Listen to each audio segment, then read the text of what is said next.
Chapter 96, Successfully Taking Over the Medical Equipment. Alright, you can take a look at the equipment. I want to cheer Yan Ran on. He has been practicing his dancing and singing non-stop these past few days. The audition is tomorrow and I have to accompany my son. Liero smiled as she said. Ayn Rand suddenly remembered that she was going to have to keep an eye on the female auditioners tomorrow. It wasn't going to be as exciting as watching those handsome men. At the hospital, Fatty and Zhao Ming were already waiting at the back door of the hospital. Ming Ming, stop reading. Have you gotten the lines right? Fatty was bored. Yeah. Zhao Ming nodded briefly and continued to read. Look at you. You're such a genius at computer science. Why are you reading so much philosophy every day? It's so boring. Fatty teased. His head hurt every time he read a book. He has no idea how this nerd can continue reading. Then why don't you recommend some interesting books to me? Zhao Ming asked with interest. You asked the right person. Have you seen The Golden Lotus? There are pictures too. When I was bored, I read this to pass time. It was very interesting. I couldn't understand the ancient text, but there is a translated version. Why don't you try to read it? Fatty looked at Zhao Ming with a wicked smile. Scram! Zhao Ming looked at him in disgust and turned to the other side to read his book. Boring. Just then, Ayn Rand brought Lan Tingyang to the back door. Dad, this is Zhao Ming, my classmate. Ayn Rand made the introductions. Zhao Ming immediately stood up and closed his book when he saw her. Hello, Uncle Lan. Lan Tingyang eyed Zhao Ming. He was slender, wore a pair of black-framed glasses, had a buzz cut, and held a philosophy book in his hand. He seemed to be a straight-A student. Lan Tingyang smiled and said, You like philosophy? This young man is not simple. Are you Zhao Ming's father? Lan Tingyang praised and looked at Fatty with a smile. Fatty was stunned. Was he really that old? Dad, he's a mover. Ayn Rand suppressed a smile. Fatty was helpless. He didn't even deserve a name. Sorry, let me take a look at this equipment. Lan Tingyang looked apologetic as he walked over to a pile of boxes and nodded. Good stuff indeed. Young man, are you selling these at a cheap price? I heard from Ayn Rand that your family is selling these at a low price because they can't hold on to it anymore. Yes, Uncle Lan, our family business is poor and we don't have any connections. We just opened and it failed. Mom and Dad had moved abroad. After I sell this batch of things, I'll move abroad to settle down. Zhao Ming looked at Ayn Rand. Lan Tingyang originally wanted to give them a way out, but since they already went abroad, he didn't say much. Alright, in that case, I won't stand on ceremony. The price is the original price. I won't take advantage of it. Lan Tingyang smiled. After checking all the goods and making sure they were intact, he took out a bank card. It's a total of 50 million yuan. Zhao Ming glanced at Ayn Rand's hand signal. Ayn Rand gestured downward, signaling for Zhao Ming to accept it. Thank you, Uncle Lan. Little Zhao, can we have a meal before you leave? Lan Tingyang spoke sincerely.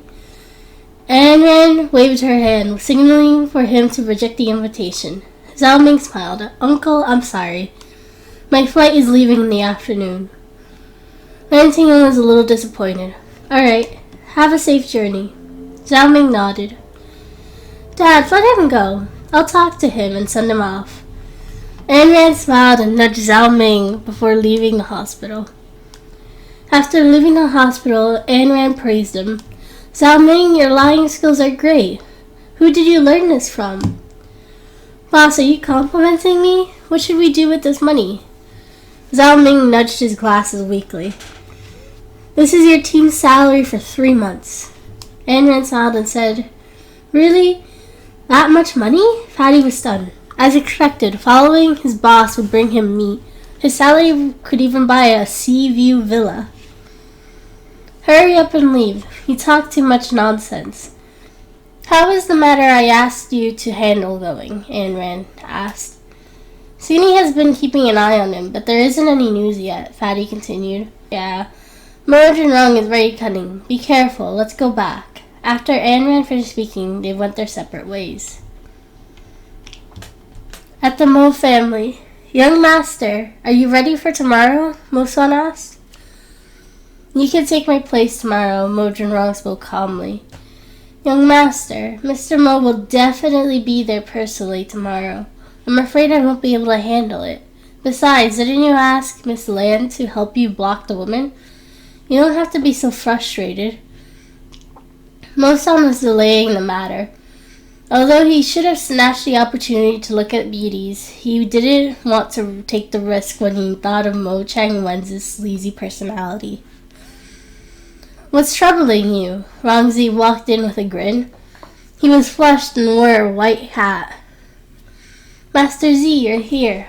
Your master is troubled by tomorrow's audition, Mo-san said. Tomorrow is Liu Taiyan's entertainment annual beauty feast. What's there to be worried about? Rongzi smiled. You're asking the obvious. Mojin Rong stared at him tightly. Young Master Mo, you're really unlucky. The elegant young master has become an eunuch.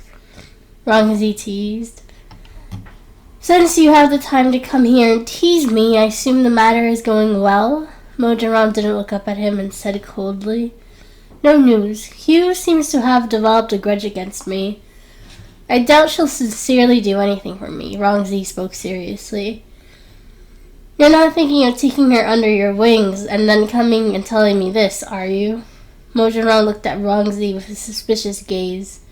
Sometimes this person liked to play tricks. It's true I did, but she didn't fall for it, Rongzi said helplessly. Chapter 97, Kissing in Public?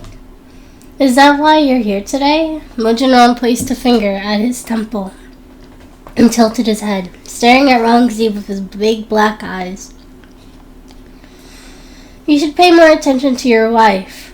Don't you know about the rumors between her and a boy? Rongzi looked as though he was watching a show. We're just husband and wife on paper. What she does has nothing to do with me, said Mojin Rong, even though he was stunned for a moment. Really? I heard that he is the young master of the Lin Corporation. Miss Lin had caused him to be without a descendant. Are you sure you don't want to know what's going on? Rongzi smiled and said.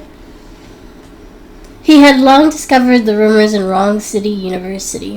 The rumors about Lan Ayn Rand were hot news everywhere. Lin Corporation? Mojin Rong frowned. Lin Jikong wouldn't let this go. He only had one precious son left to carry on the family line. Lin Jikong is famous for protecting his child. Although he doesn't usually discipline him, he only has one son. He must be furious. Rongzi stood up and said. He was here to watch a show. There was going to be a show from Lan Ayn Rand and Mojin Rong. Mo-san spoke after he left. Young master, is Miss Lan really so ruthless? Based on Mojin Rong's usual observations of Lan Ayn Rand, she wasn't a well-behaved girl. This was her style. We'll pick her up tomorrow. I'm afraid Lin Jikong won't let this go. Yes, Mo-san left after speaking. The next day, Mojin Rong's car stopped early at the Lan family villa. Ayn Rand was up early in the morning. As it was the first day, she had to be there earlier than Yan Rand to arrange some things. The moment she stepped out, she saw Mojin Rong's Bentley parked right outside the Lan family villa. She wasn't surprised. In her past life, Mojin Rong wasn't a low-key person. Young Master Mo, you're here so early today. Did you miss me? Ayn Rand got into the car without a word and kept a distance from Mojin Rong, afraid that he would fall ill again. Miss Lan, today is the first day of the auditions. You must do well. Mojin Rong's voice was deep. Got it. The moment Ayn Rand finished speaking, she received a text. Boss, what do you think of this figurine? Skinny said that it's long and big. I think it's pretty good. After Fatty sent that message, he sent a huge photo of Groot. Fatty, other than eating, also likes to collect figurines and have the latest phones. This Groot was the biggest and longest he had ever collected. Usually he would share the good stuff with Ayn Rand. Just then the chauffeur started the car. He slammed on the brakes and Ayn Rand's phone fell to the ground, causing her to fall onto Mojang. Her eyes met, and there was a faint fragrance coming from Mojang. The people in the car were stunned. Ayn Rand was actually lying on Mojang's body. This was simply a once-in-a-millennium event. The chauffeur immediately apologized. "I'm sorry, young master. I was impulsive. I'll drive now." "Are you done?" Mojang raised both hands, beads of sweat trickling down his forehead. He looked straight ahead and spoke nervously. Ayn Rand realized she was lying on Mojang, and she hurriedly got up. Just then, the driver started the engine again. Suddenly, he braked again. Ayn Rand lost her balance and directly kissed Mojang's face, leaving a red lipstick mark. What's wrong with you? Do you still want to work?" Mosad said furiously to the chauffeur. "Sorry, The chauffeur started to feel nervous. "Drive!" Mosad was dissatisfied and looked at Mojang with a nervous and embarrassed expression. Ayn Rand felt very apologetic. She used her hand to wipe the lipstick marks off his face, trying to hold in her laughter. Mojang was a little embarrassed as he said, You dropped your phone." "Oh." After braking twice, the phone slid to the deepest part. She had no choice but to bend down and press her entire face and half of her body against Mojang's, reaching out to grab it. Mojang started to feel nervous again. The sweat on his forehead threatened to drip down. This was the second time they had touched intimately, and it felt familiar. Ayn Rand reached out to grab the phone under the chair. Her small face flushed red with embarrassment. Mojang wasn't used to her scent and could not help but swallow, his heart beating rapidly. "Got it." Ayn Rand spoke with some difficulty. She picked up her phone, and before the screen could close, Mojang accidentally saw the contents of Ayn Rand's phone. "It's big and long." Before you could see the rest of the contents, Ayn Rand's phone was switched off. Mojang's face darkened again, and he spoke coldly. "Miss Rand, you are married. I don't care about your private life, but everything you do concerns the Mo family's reputation.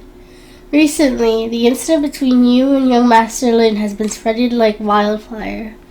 I hope you can save some face for the Mo family. You'd better get rid of those rubbish people from your phone. I don't want the Mo family's daughter-in-law to be like this." Ayn Rand's small face was flushed, making her look extremely cute. When Mojang's words, she looked at her phone, and her face flushed even more. Mojang must have misunderstood. She didn't know how to explain, but could only nod in silence. The atmosphere in the car was extremely awkward. Mosan looked at the two people in front of him. He felt like he was redundant and could only lower his head. However, he didn't expect to fall asleep. They finally reached their destination with Mosan snoring accompanying them. Chapter 98. The Auditions Begins. Lu Taiyan Entertainment's audition venue was at Shengyan Hotel, a 5-star hotel under the Mo family. Usually, other than receiving guests, it was mainly used for banquets, company annual events, and other activities. The car had just stopped when a man and woman came out of the hotel. They were dressed in business attire and were quietly waiting for the person in the car to come out. At this moment, Mosan woke up. He wiped his saliva, straightened his clothes, and got out of the car. "President, it's all arranged. There are many people participating in the audition this time, but Mrs. Mo brought 5 girls with her and said that she would be sending them here. We don't know if we should accept this, but Mrs. Mo is waiting for you inside." The hotel manager, Wang Len, was troubled. "Mrs. Mo?" Mosan asked curiously. Miss Shupei, our registration is over, but Mrs. Mo didn't agree and forced her way in.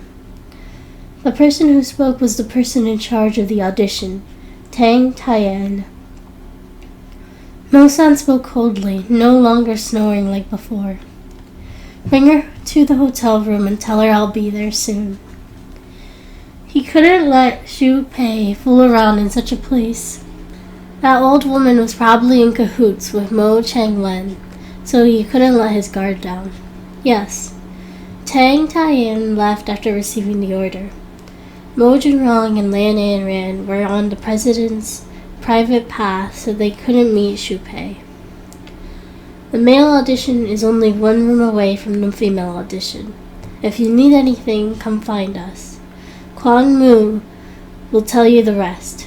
He is the general manager of the Lu Taiyan Entertainment. Mo Junrong spoke softly, introducing the competition details. Kwang Mu was here too? Anran was overjoyed. Okay, I understand. Before he could finish his sentence, Kwang Mu walked out of the room. He was dressed in a suit, and his gaze landed on Anran at first glance, and he found her familiar. Kwang Mu had seen countless people and had an extraordinary memory, but there were many people he saw every day, and he could only vaguely remember those he met. President, this is... Kwang Mu was curious. This is my wife, Mo-san spoke first. Oh, Mrs. Mo. Kwang Mu understood, but when he looked at Anran's eyes, he thought of someone. You can call me Miss Lan. Junrong, Manager Kwang, and I will take a look at these girls. Anran smiled, appearing very familiar. Kwang Mu brought Lan Anran to the waiting room and asked carefully, Miss Lan, have I seen you somewhere before? Anran smiled and said, It's rare that Manager Kwang remembers me. Have you forgotten that I treated you several years ago? Kwang Mu patted his head and suddenly remembered. Back then, he was suffering from depression because of the divorce from his wife. He wanted to jump off a building to end everything when he had ran into Lan Anran, who hypnotized him and cured him. How could he have forgotten about her? Miss Lan, it's really you. How did you marry President Mo? It's fate. I thought I would never see you again, Kwang Mu said excitedly. Like you said, it's fate.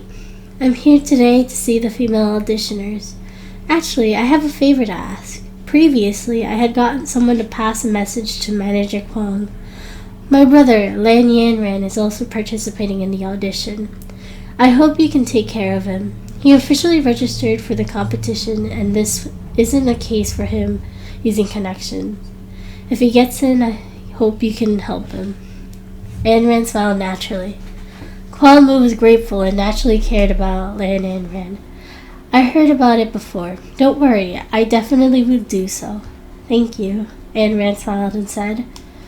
After that, Kwang Mu introduced the rules of the competition to Lan Anran. After everything was settled, Lan Anran suddenly remembered that Shupei was going to do something bad, and she wanted to save Mo Junrong, so she let Kwang Mu take her to Shupei. After separating from Anran, Mo Junrong and Mo-san went to Shupei. Young master, I believe Shupei came prepared, Mo-san analyzed. She brought 5 women with obvious intentions. Mo Junrong spoke as he walked. What should we do? Should we call Miss Lan back? Mo-san asked. All right. Didn't you notice that I wasn't ill just now? Mo Junrong turned and asked, his voice softer than before. Seems like it, young master. Are you really well? Mo-san asked in surprise.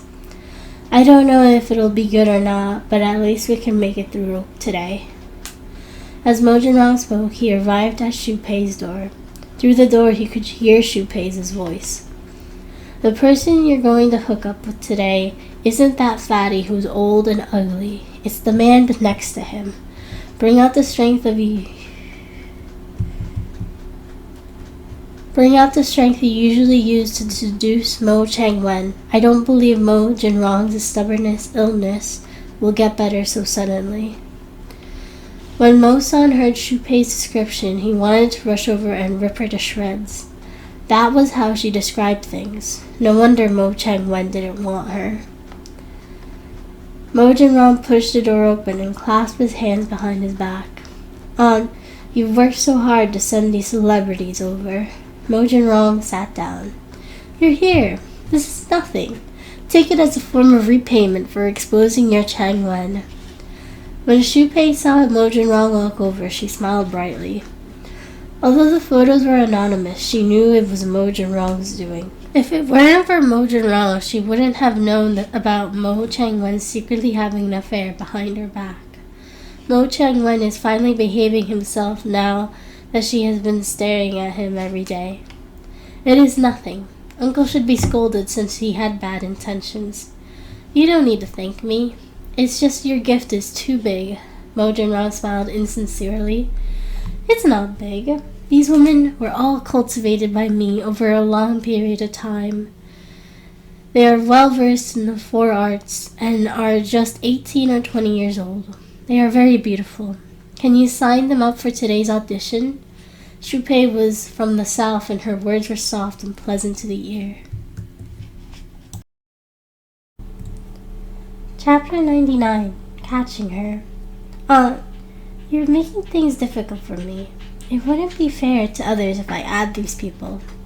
Mo Jin-rong didn't look up at the woman in front of him, his voice indifferent.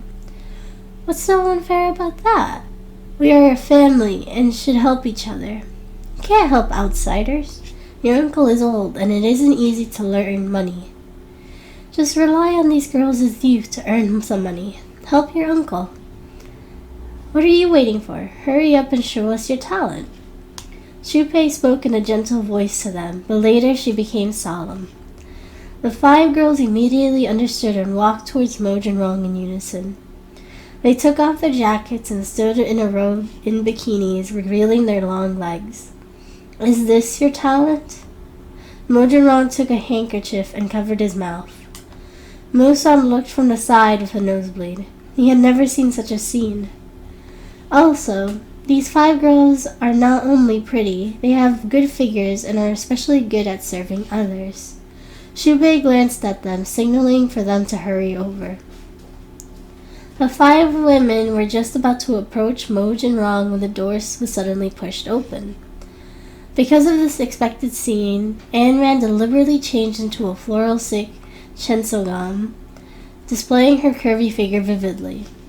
At this moment, she was no longer Ayn Rand, a student, but Mo Jin-rong's wife. She strode in with her long white legs and a pair of crystal shoes. She smiled at them, one after another, and the moment she saw Xu Pei, her face relaxed. Hey, Aunt is here too. What are you doing? Then Ayn Rand walked over to the 5 girls and eyed them up and down before looking at Xu Pei with a smile. The 5 girls looked at Ayn Rand. Her skin was clear and her figure was enviable. She had a small, exquisite face with the size of a palm, big watery eyes, and bright red lips. It was obvious she was here to declare her sovereignty. Ayn Rand, I brought a few newbies over for Jin-rong to manage. They want to enter the audition. Xu Pei smiled awkwardly, feeling like she was caught in the act. I am one of the judges of the female audition. It was arranged by Mo Jin-rong. Why didn't Aunt call me? I can take a look. The 5 women in bikinis were exposed, with their flaws visible to Ayn Rand. With that said, she bent down to pick up the clothes on the ground and eyed the first girl beside her carefully. Your waist isn't good. It's too thick. Lose some weight before you come in for auditions again. She handed the coat to her. The woman was so angry that her mouth and eyes were slanted as she stomped her feet. She walked over to the second girl and showed a disgusted expression. You had plastic surgery? You came to the audition with a crooked mouth and slanted eyes? Your legs are as thick as a corn stick. Go home. What did you say? The second one wanted to retort. She had sought out the most powerful doctor and had undergone plastic surgery. It had costed her a lot of money, but this woman dared to say that she wasn't pretty. Not convinced? Look at your snake-like face. Arjun Ron doesn't like demons. Hurry up and leave. You're an eyesore. Ayn Rand's face suddenly turned cold and serious as she continued to give out her code. The two women left in their high heels angrily. When it came to the third girl, Ayn Rand had to compliment her good looks and skin.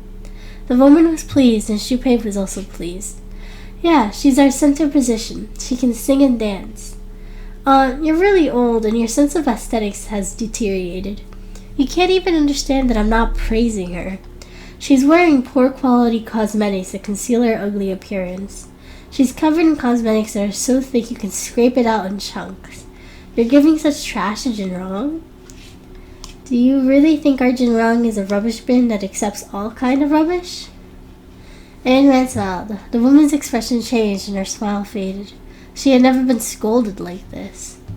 Mo-san had been suppressing his laughter. He didn't expect Miss Lan to be so eloquent. Her words were piercing through their hearts. Hey, where did you come from, wild girl? Who are you to judge us from where we are? The fourth girl couldn't stand it anymore and prepared to defend the person beside her. Don't be anxious. Let's talk about you now. Your face is as white as a freshly made pancake, and your skin's a little yellow. I bet you don't have a good liver or spleen, and your cosmetics can't conceal your tired and aged appearance. There must be a lot of excess fat in your belly. By the way, your hair loss seems to be quite serious because you're almost bald. Your ovarian function doesn't seem to be very good. I suggest you stay up less and don't spend your time on my man. Focus on your body.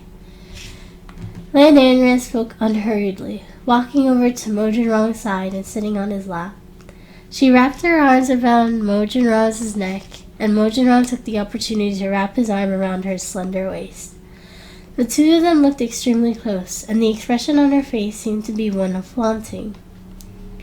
She was overjoyed. She could finally meet him after so long. It seemed that the condensed sense had eased his illness for a while. Mo-san's eyes widened in surprise. Since when did the two of them have such chemistry? Shupei opened her mouth wide and looked at the scene in disbelief. The two of them were actually hugging. Mo Jinrong didn't resist or seem to be ill. You're too much. You have no manners at all. The fourth woman ran out of the room angrily. Don't forget your clothes. Don't embarrass yourself in the future. She returned around, picked up her clothes, and ran out again angrily. Ayn Rand looked at the fifth woman, who spoke nervously. I'm not doing this job. She picked up her clothes from the floor and wore them before leaving the room in a hurry. At least you know your place. Chapter 100. Young Master is jealous.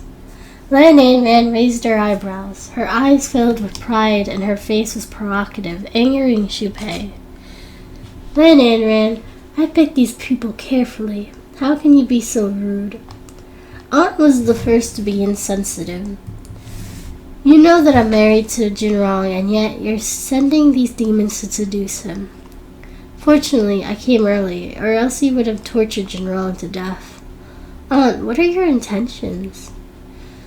Lan Ayn Rand got off of Mo Jinrong and walked towards Shupei, looking at her arrogantly. Shupei was in her 40s.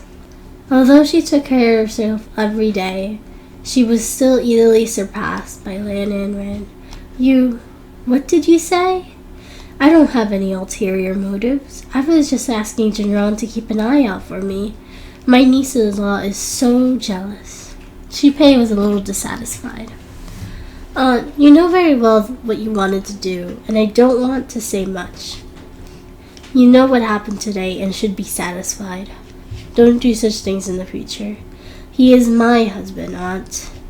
You have already lived half of your life. I hope you know what to do. Lan Ayn Rand turned to Mo Jinrong's side and gently lifted his chin to tease him. You are indeed a countryside girl. You don't have any manners at all. I'll tell your grandma, Shupei threatened. What do you want to say about my woman? Aunt, let's be frank. My wife isn't from the countryside. She is the young lady of the Lan family, my wife, the young lady of the Mo family. Aunt, please don't do such things again.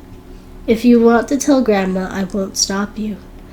We won't know who will suffer when the time comes. Aunt, if there's nothing else, please leave. The audition is about to start. Mojang hugged Ayn Rand tightly. You... Good, just you wait. Shupei carried her bag and left in her high heels.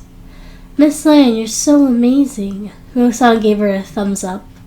But Lermo, how long are you going to hold me? Lan Ayn Rand looked at Mojang with a smile. Mojang realized he was still holding Lan Ayn Rand and hurriedly released his arm, speaking awkwardly. Let's start. I'm going to go over first. He immediately turned to leave and Mo-san hurriedly followed behind. Young master, Miss Lan was extremely brave today and her insults were so harsh. I didn't know that a lady from a prestigious family could be so ruthless. But young master, have you really recovered? Mo-san asked. Mojang strode forward and said in a deep voice, No, there's still a slight palpitation, but it's all right. Young master, Miss Lan is really pretty today. That's Shensogam. What happened to you? Mo-san's mind was filled with images of Lan Ayn Rand, making him feel like his nose was bleeding. Before he could finish his sentence, Mojang stopped, and Mo-san didn't manage to stop in time, bumping into Mojang. Forget what happened just now. Don't think about it. Don't look. Mojang looked at Mo-san coldly. Mo-san shivered and nodded like a chick pecking at grains. Young master is so jealous. The auditorium started. There were many people registering for the female audition, but they were eliminated quickly. Ayn Rand sat in the chair for more than 4 hours and eventually fell asleep. The female group ended up much earlier than the male group. When the female group was done, Ayn Rand snuck over to Mojang's side. She happened to run into several staff members who were female, and female candidates coveting him, making her uncomfortable. He's so handsome. The butler is more handsome than the president. I heard that someone just gave him a room card. When Lan Ayn Rand heard this, she could not stay calm. She coughed a few times and walked over. The woman scattered. What are you doing here? Mojang turned to look at Lan Ayn Rand, a trace of surprise and relief in his eyes. I'm here to see if my brother can make it through the audition. I heard that someone gave you a room card just now, Lan Ayn Rand asked. Mojang didn't say anything. This was the reason he didn't want to come. It was a waste of time and he couldn't leave. It was Lan Ayn Rand's turn to perform, and Lan Ayn Rand took out her phone excitedly to film him. Ayn Rand was the best-looking one in the group and had the appearance of a celebrity. The song he was performing was Li Shixi's new song, Star. This was a combination of singing and dancing. Lan Ayn Rand performed with ease. His aura was stable, and his movements were straight. Several judges praised him, thinking that he had reached the standards of his debut. One song took 3 minutes. Lan Ayn Rand performed without change of breath. Quan Mu, who was watching by the side, also thought that he was a good seedling worth nurturing. After the song was over, Lan Ayn Rand gained a large number of female fans on the spot, forcefully turning the audition into a fan meet. How is it? Is my brother great? Ayn Rand nudged Mojang with a smile. Mojang nodded. He admitted that Lan Ayn Rand had good potential, at least unlike his sister. Much better than you. Mojang stood up and said softly, Hey, what do you mean? Lan Ayn Rand had a hunch that Mojang was implying something and was definitely scolding her. She followed him out, leaving Mo-san alone. He didn't even know if he was Mojang or Mo-san. There were still a few people left and the results were more or less decided. There wasn't any reason to stay longer, so Mo-san left and let Quan Mu handle the rest. Chapter 101. Teach her a lesson. Mojang got someone to send Lan Ayn Rand and Lan Ayn Rand back while he returned to the company. He kept thinking about how he wasn't ill today and started to doubt whether he had really recovered. Was Lan Hanran really his destined person? Recalling the soft sensation of Lan Hanran's waist when he hugged her in the hotel, the corner of Mo Jinrong's mouth lifted, seeming to savor the aftertaste. "Young master, what are you smiling about?" Mo San walked over and looked at Mo Jinrong, who had a chilling smile. "Did I smile? You're mistaken. What's the matter?"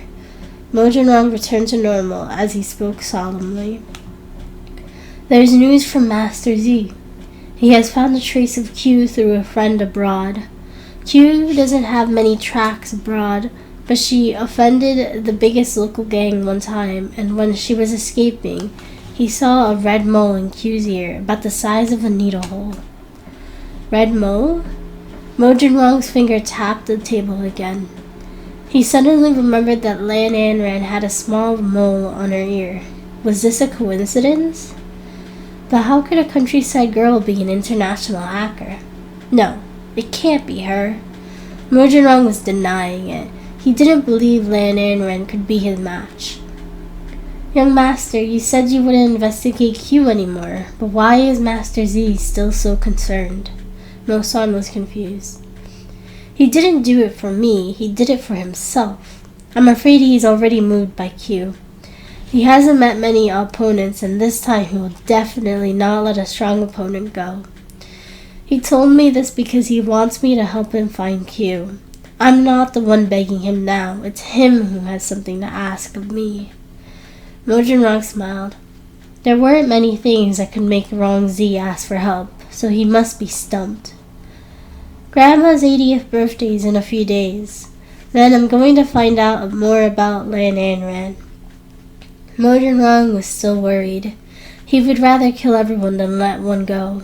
"Yes," Mo San nodded. "Oh, right. How are the arrangements for the equipment going?" Mo Jinrong suddenly remembered. "Young master, it's strange. After that fatty took the goods, there was no news of him. Now there hasn't even been news of him or the goods either." Mo San was a little worried about this. It would be alright if the matter was cleared up secretly. But it would be troublesome if something went wrong. "Didn't you say he was safe?" Mo Jinrong perked up and asked solemnly. "Back then, the investigation showed that he was clear.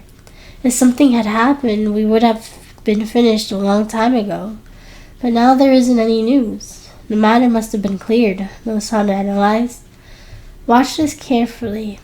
You won't be able to bear the consequences if anything happens. Print out that person's photos and keep an eye out.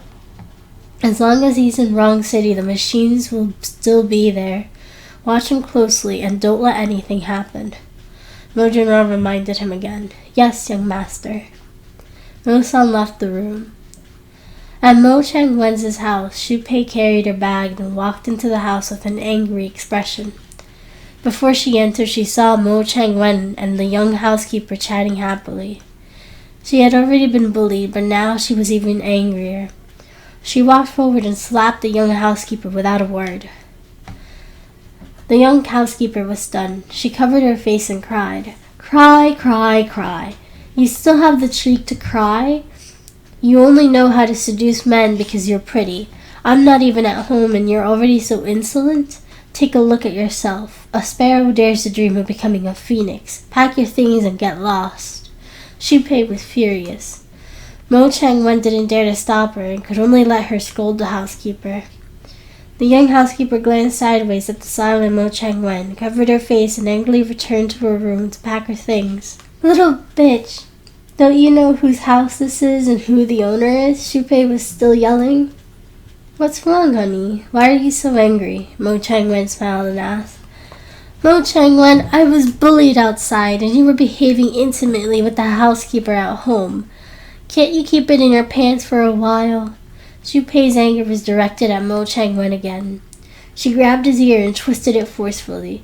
I was wrong. She seduced me. It's not my fault." Mo Chang-wen cried out in pain and his long legs were about to kneel. Xu Pei kicked him and he knelt completely on the ground. Do you know how much I suffered outside? How dare you find another woman in front of me? I'll make you pay. The more Shu Pei thought about it, the angrier she got. She slapped Mo Chang-wen directly. Honey, I won't do it again. Who bullied you? I'll avenge you. Mo Chang-wen covered his face and spoke aggrievedly. It's your niece-in-law, Lan Anran. Who else? She didn't give me a chance to back down in front of so many people. I was so embarrassed. Don't you dare to make me do things like that again in the future. No, wait. Are you sending me out so that you can find another woman? Mo Chang-wen, you're such a thoughtful person. I didn't know you were such a sly old fox. Shu Pei pinched Mo Chang-wen's ear harder and harder. Honey, I was wrong. I didn't do it on purpose. You misunderstood. Mo Chang-wen was begging for mercy when Mo Yu heard the voice and came down. When he saw his father being bitten, he immediately went forward to defend him. Mom, what happened? What did Dad do wrong? Shu Pei couldn't say anything about Mo Chang-wen's affair. After all, Mo Chang-wen was a good father in her son's heart. Get up. Shu Pei let go and sat on the sofa. Mo Chang-wen stood up and rubbed his ears and smiled. It's all right. I just made your mom angry. Honey, don't be angry. I was wrong. What happened to Lan Anran today? Mo Chang-wen continued. Don't make me do such things in the future. Mo Junrong isn't affected at all, and he has long recovered. I told you last time, but you didn't believe me. This time they humiliated me. They said I was old and even threatened me. I've never been so accused like this in my life. I'm so angry. Shu Pei's face was hot with anger. Chapter 102. Shield. How dare Lan Anran? Mo Chang-wen rubbed his ear. Of course, it's possible with Mo Junrong protecting her. Her tail is flying. She dares to bully my wife. I'll have to teach her a lesson. Mo Chang-wen smiled faintly. Dad, Mom, you should just stop. Mo Junrong isn't someone to be trifled with. Mo Yu picked up his cup of coffee. Zhao Yu, remember that Mo Family Corporation will be yours sooner or later. A great man must be ruthless. But don't worry. I won't do anything overboard. Dad promises you. Mo Chang-wen was indeed a good father. Mo Yu had always known this, but he wasn't interested in the Mo Family Corporation at all. Compared to the Mo Family Corporation, he enjoyed researching technology more. He heard that there was going to be a top-notch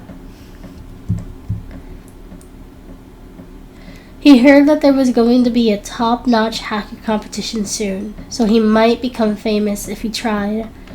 He turned and walked upstairs to practice his skills. Our son is too good. This isn't a good thing. Shu Pei spoke earnestly.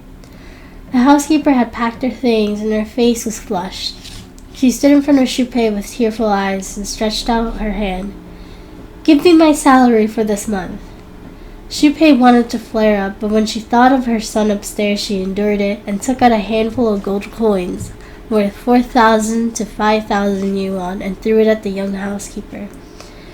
Take this money and get out of here. I'll break your legs if you find out that you're seducing him again. Get out. The young housekeeper knelt down, picked up the 4,000 to 5,000 yuan, turned around and wiped her tears and left. Are you upset? Shu Pei looked at the silent Mo Chang-wen. No, it's just that, you know that I haven't seen that child outside in a long time. In fact, Mo Chang-wen mainly missed his lover rather than his child. He didn't know how they survived without his help. Don't even think about it. I found them long ago and gave them a sum of money. They must have left wrong city. Mo Chang-wen suddenly widened his eyes and looked at Shu Pei. What? Are you dissatisfied with my actions? Let me tell you, Mo Chang-wen, no one can affect my son's position. He is your only son. Shu Pei walked upstairs after speaking, and Mo Chang-wen sat on the sofa in disappointment. Mo Junrong, just you wait. He gritted his teeth, clenched his fists, and slammed them against the sofa. At the Lan family villa, after the last time, Zhao Shumi's health hadn't been good and she had been bedridden for more than a week. Lan Tingyi's family had been taking care of her. Tingyi's family is the best. I didn't doubt on him in vain. That bastard. His mother is ill, and he doesn't even come to take a look. Does he not have his mother in his heart anymore? Zhao Shumi laid in bed and cursed. Mom, Ting-young is too much. How could he be angry at Mom over such a small matter? That brat Lan Anran must have been gossiping in front of him. Shu Yanshan spoke from the side. Lan Anran, that brat, is already so eloquent at such a young age. I'm so angry. Zhao Shumi continued to curse angrily. Grandma, don't be angry. You probably don't know, but I'm too embarrassed to say what she did. Now that the school has spread the news, I don't have the face to stay any longer. I'm not complaining, it's just that I can't stand being looked at differently by others every day. Lan Yaxin felt wronged. Good goddaughter, why don't you tell Grandma what Lan Anran did? Zhao Shumi couldn't wait to make use of Anran's weakness and publicize it. Grandma, don't be angry or blame sis. She caused trouble in school and broke the genitals of a male classmate in our class. He is the only son of the Lin family, and I heard that he is still being treated in the hospital. This incident caused a stir in school, and I couldn't even dare to attend it. Some people say that it's because my sister was dumped by him, and that she was furious from the embarrassment. It's unbearable to hear. Yaxin spoke in detail, angering Zhao Shumi. That bitch! She already is doing such shameful things at a young age. How could this happen? She's the only child, and she's already married, and she's still doing such immoral things outside. I'm sure that little bitch seduced him. How embarrassing. Mom, I didn't expect Lan Anran to be so ruthless at a young age. I heard that the Lin Corporation is famous for protecting their children. They probably won't let this go. Shu Yanshan was fanning the flames. Hey Yanshan, Yaxin, why are you telling Mom about this? That brat can do whatever she wants. I don't care. But Mom, don't be upset that something like this happens to Ting-young's family. If it really can't be resolved, I believe he will definitely come to find you. Don't worry about it. We can condemn them when the time comes. Lan Tingyi had a good idea. Everyone knew what kind of family the Lin Corporation was from. It wasn't anything special that Lan Ting-young had a lousy hospital, and they couldn't compare it to the Lin family. When the time comes, he would chase them out of the family, and the hospital would still be his. Zhao Shumi nodded, agreeing with her eldest son. That uninfile thing, this is retribution. Let's see how arrogant she can be. Mom, you seem to be in a better mood. Yaxin has been taking a liking to a pair of shoes, and so have her classmates. The family has been short on money, and I'm stretched out. Can you lend us some? We can return it when we have money. Shu Yanshan rolled her eyes, pretending to be pitiful. Borrow what? I won't mistreat my own granddaughter. This card was given to me by that uninfiled Ting-young. There are probably more than 100,000 yuan inside. Take it. I know you don't have much money left. Zhao Shumi took out the bank card. Lan Yaxin knew that her parents only cared about money, not her shoes. Her mother had her sights on a bag that costed 50,000 yuan. She didn't have any money to play mahjong, and her father only came to ask for money after losing a gambling match. She was just a shield. Chapter 103, The Embarrassment of Them All. Yaxin, thank your grandma, Shu Yanshan hurriedly spoke. There's no need to thank me, but what I said is true. Ting-young has been in a deadlock with us recently. You don't have any income, so at least go find some livelihood and do some work to maintain your life. You aren't young anymore. I know that you've been to jail and are afraid that no one will want you, but you still can do some part-time jobs. I have been helping you these years and you aren't young anymore. With a family, I won't be able to give you this little money for long. During this period, you should hurry to do something. Who knows when Ting-young will kill me? What will you do then? Zhao Shumi said in anguish. Mom, you are Ting-young's biological mother, so it wouldn't be like that no matter how bad it is. Ting Young is a filial son, and Ting's work isn't easy to find, but don't worry. We will definitely try our best to find a job. We can't rely on you alone. This time it's a loan, and we will return it to you with interest in a few days." Shu Yanshan thought about it and spoke one beautiful sentence after another. Zhao Shumi was very satisfied with her daughter-in-law. "Mom, Yanshan is right. I will. Let's bring Mom to the department store to buy some good clothes today. We definitely won't ask for much money." Lang Tingyi smiled. Zhao Shumi was overjoyed to hear this. It was rare to have such a thought. Previously, she had only bought for Yaxin and couldn't bear to buy several pieces for herself. She would have made sure to have a good time today. Good. I won't reject your kindness." Zhao Shumi got out of bed as she spoke and wore a more formal outfit. The family went to the shopping mall.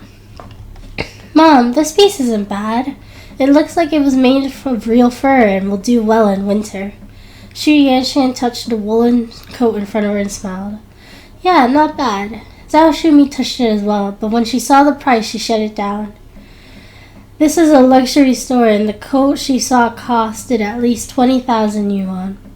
In the past, she would have taken it without batting an eyelid, but now she couldn't. She had fallen out with Ting Young and didn't have a lot of money on hand. It wouldn't be good if she spent it so extravagantly. She turned and looked at the item beside her with a troubled expression. "This one is good too. It's suitable for autumn." Shu Yanshan glanced at the price deliberately. 6,000 yuan. This was much cheaper than the previous one. "Mom, the color isn't good. It's not as good as the white woolen one." Lang Tingyi didn't notice Zhao Shumi's thoughts. He just thought the coat was good. Shu Yanshan nudged her husband, signaling for him to keep quiet.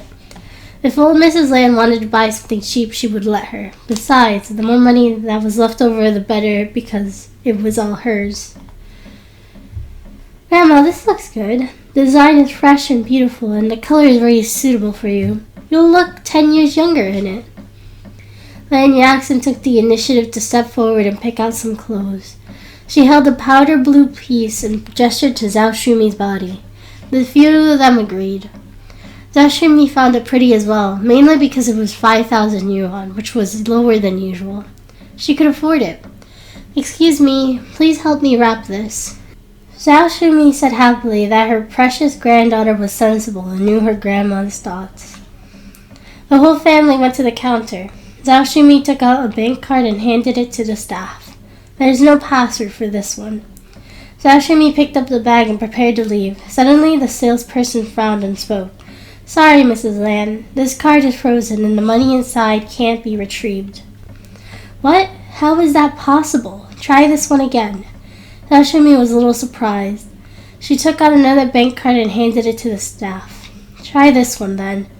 The salesperson was a girl with glasses. When Zhao Shumi saw the girl frown, she knew it wasn't good. "Still can't use it?" The salesperson nodded. Zhao Shumi panicked. These cards were given to her by Lan Tingyang, who would transfer money regularly every month. She didn't expect him to freeze the money. That uninfiled thing. Shu Yanshan lowered her head and glanced at Lang Tingyi. The money in his bank card must have been frozen as well. "Mom, what do we do now?" Shu Yanshan said anxiously. "Young lady, I am not poor. I'll take these clothes first and pay you when my son and daughter-in-law withdraw the money." Zhao Shumi wanted to take the clothes but was stopped by the salesperson. "Sorry, I can't let you take the clothes away. You'll have to pay. We'll hand over the clothes once you paid for it." Zhao Shumi had never suffered such grievances and was furious. "Am I someone who doesn't have money? I'm old, and when I say I will pay, I will. Didn't I just say I would give you the money when I got it back? I won't run." Zhao Shumi turned to leave but was stopped again by the young lady. "No, this is a luxury item. You can't take it without paying." The little girl was on the verge of tears. It was her first day at work, and yet she had encountered such a crafty old lady. She was really unlucky. "Lass, did I say I wouldn't give it to you? Yanshan, do you have any money with you?" Zhao Shumi was furious. "Mom, the card you gave me must have been frozen too. How can we have money?" Shu Yanshan said embarrassedly. The This is the first time that they were so embarrassed that she wanted to find a hole to hide in. Mom, if you really can't take it, call Ting Yun and let him come over. You're his mom after all. He can't be so heartless, right? Lan Tingyi said. Chapter 104, Chance Encounter. Zhao Shumi was embarrassed. This uninfiled thing was forcing her to bow her head. She took out her phone with a solemn expression and called. Lan Ting-young had just returned home, and when he picked up the call, there was a sharp curse on the other end. Lan Ting-young, do you still respect me as your mother? It's one thing for you not to visit me when I'm sick, but now you've frozen my cart? Are you trying to starve me to death? Mom, you forced me to do this first. You were the one who caused the incident, didn't you? I didn't announce it because you are my mom. I didn't expect that after the incident passed, you weren't concerned about your son, but the money in the card. Did you pick me up instead of giving birth to me? Mom, I'm so disappointed in you. I'll freeze the card and give you your retirement money next month. However, it is my business whether I give you more or less money, so don't ask for more. Lan Ting-young hung up. Zhao Shumi didn't manage to say anything before being hung up on. She was furious. This is outrageous. He froze his mother's bank card and still dares to hang up. And these clothes. The sales assistant looked at the angry old woman fearfully, not daring to look up. Are you blind, you blind thing? Is old Mrs. Lan something who can't afford it? Leave this dress for me. I'll go home and get the money to buy it. Zhao Shumi threw the bag of clothes far away angrily, smashing it onto the ground and leaving in a fury. The little girl was aggrieved for being scolded for no reason. Xu Yanxin hurriedly comforted her. I'm sorry, old Mrs. Lan is a little hot-tempered. It's all right. Don't mind. The family hurried to chase after old Mrs. Lan. Mom, where are we going now? Xu Yanxin asked. Find that uninfiled thing. He'll either kill me or I'll kill him. Zhao Shumi's loud voice attracted a lot of attention. Xu Yanxin really wanted to bury her head in the ground. As she went downstairs, Zhao Shumi saw a familiar figure. Aren't they Yanran and Yanran, the two bastards? She stomped over angrily. You blind thing, can't you see your grandma? Yanran and Yanran were shopping for shoes. They came straight to the shopping mall after leaving the hotel. In order to reward Lan Yanran for his excellent performance today, Yanran would definitely buy him the best shoes. Grandma. Lan Yanran was in a rush and was full of smiles. When he saw Zhao Shumi, his face fell. You still know that I'm your grandma? Can't you see me? Zhao Shumi questioned. Sorry, I really didn't see you. Grandma is so small. Yanran didn't care. She lowered her head and filled with putting the new shoes on her feet. You brat, it's only been a few days since I beat you and you're already making such accusations. Did you gossip in front of your parents? Did you let them hear that recording? Zhao Shumi continued to question. Why? Since you dare to do it, why should I let them know? Yanran wore her shoes properly, and when she stood up, she was half a head taller than Zhao Shumi. You brat, I knew it was you. I'm going to beat you to death today. How could you gossip in front of your parents at such a young age? You're such a gossip girl, you jinx. I'm going to beat you to death. The Lan family doesn't have a granddaughter like you. Zhao Shumi was furious. Her hand, wanting to hit her, but Yanran cleverly grabbed Zhao Shumi's hand and stopped it in midair. Grandma, don't break your back when you're old. Yanran suddenly let go, and Zhao Shumi took several steps back. At this moment, the store was surrounded by people. Mom, there's quite a lot of people here. You shouldn't do this. You're a legend in the medical field. It wouldn't be good if word spreads. Xu Yanxin persuaded softly. Zhao Shumi calmed down and looked at the new shoes on Lan Yanran's and Lan Yanran's feet. Then at the price. The 2 pairs of shoes added up to more than 20,000 yuan, but she couldn't even afford a piece of clothing that was 5,000 yuan. The more she thought about it, the angrier she got. You brat, where did you get this money at such a young age? Zhao Shumi questioned. Grandma, have you forgotten how rich Sis is now? On the surface, she is the young lady of the Lan family. Behind closed doors, she is the lover of a rich second-generation heir. How could she not have money? Lan Yaxin smiled. Ugly monster, don't talk nonsense or I'll rip your mouth apart. Yanran stood up threateningly. I just heard the rumors. Sis, don't blame me, Yaxon said innocently. The audience didn't know the truth, ridiculed Yanran softly. You're so young and yet you didn't learn to be good. It's so shameless to be someone else's lover. Yaxon, you always eat whatever you want, but you can't talk nonsense. You can't afford these things, so you slander me because of jealousy. After all, my father gave me more pocket money than you would get in a month. Some people would even have cheek to accuse my father. Yanran smiled and said. Yaxon was at a loss for words. Bastard. Does your father want us to starve to death after freezing my card? That uninfiled thing. Zhao Shumi asked directly. To be honest, she was jealous of Lan Yanran. The child's shoes were her retirement money. It was infuriating.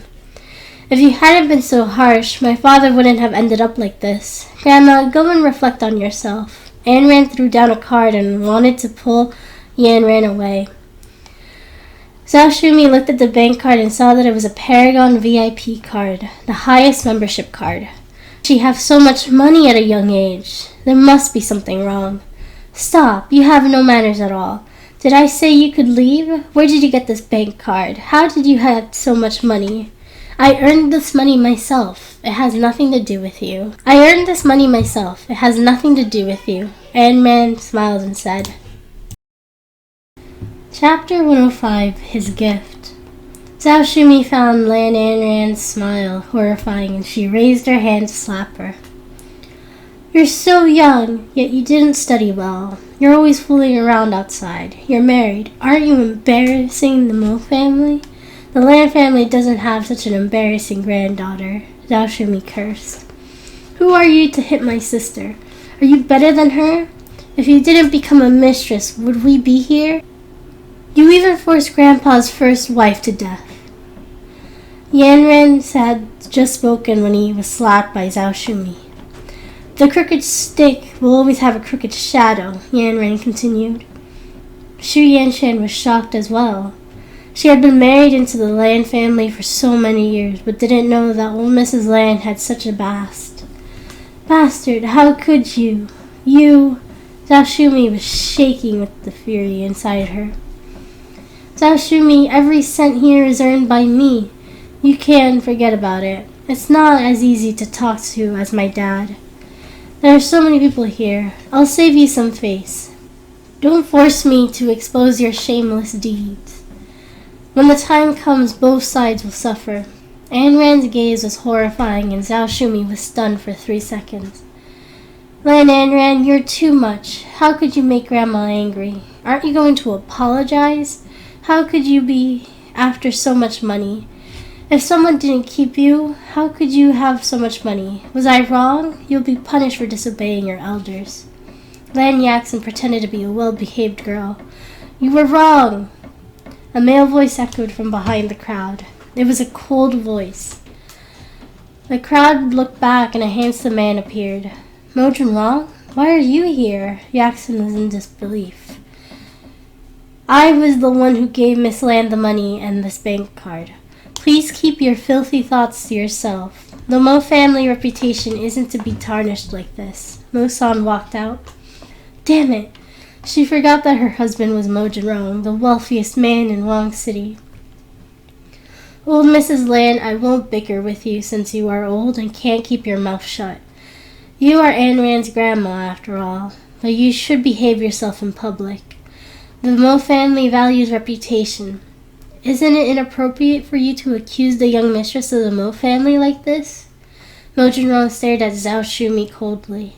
I'm sorry, but you are also my grandson-in-law. Can't I teach my granddaughter a lesson? Zhao Shumi was a little scared, but she forced herself to muster up the courage. Of course you can, but you're teaching the young mistress of the Mo family a lesson. I hope you won't flaunt your age and hurt her with words. Mo-san seemed polite. Zhao Shumi looked uncomfortable. Can't I teach my granddaughter a lesson? What a joke. Mr. Mo, it's inevitable for an old lady to be angry. She's just saying these words in a fit of anger. There's no need to talk about an old lady like that, right? Shu Yanshan interrupted with a smile. Did she hurt her just now? Mo Zhenrong asked. I'm talking to Mr. Mo. Why is the butler interrupting? Shu Yanshan was furious. The butler's words are the same as mine. You beat up the young lady of the Mo family, so this debt has to be settled clearly. The medical fees, psychological damage, and all the other miscellaneous things add up to 10,000 yuan. I don't think it's a law for an old lady, right? Mo-san smiled as he said this. What? I need to pay for beating my grandchildren? Bullshit. Zhao Shimi was shocked.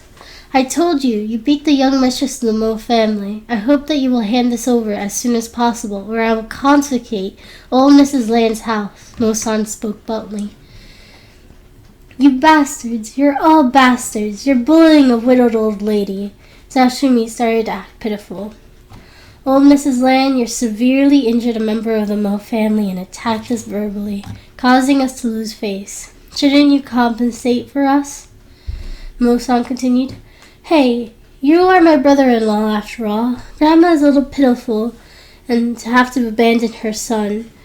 Do you still want to force us? Lan Yaxin said unwillingly. Lan Yaxin, you're such a gossiper, spreading rumors about my sister and bad-mouthing her in front of Grandma every day. Grandma even framed her second son to help her eldest son get money. This is all your fault. What wrong did she do? Yanran was furious. Lan Yaxin was speechless. When Lan Yaxin didn't say anything, they guessed that it was true and began to scold old Mrs. Lan in low voices for taking advantage of seniority. Mom, let's go back. Lan Tingyi spoke softly. Oh, Mrs. Lan, be careful with your words in the future. The person in front of you is the old lady of the Mo family. If you dare to bully her again, don't blame me for being rude. Remember to transfer the money into her card. Mo-san raised the volume of his voice.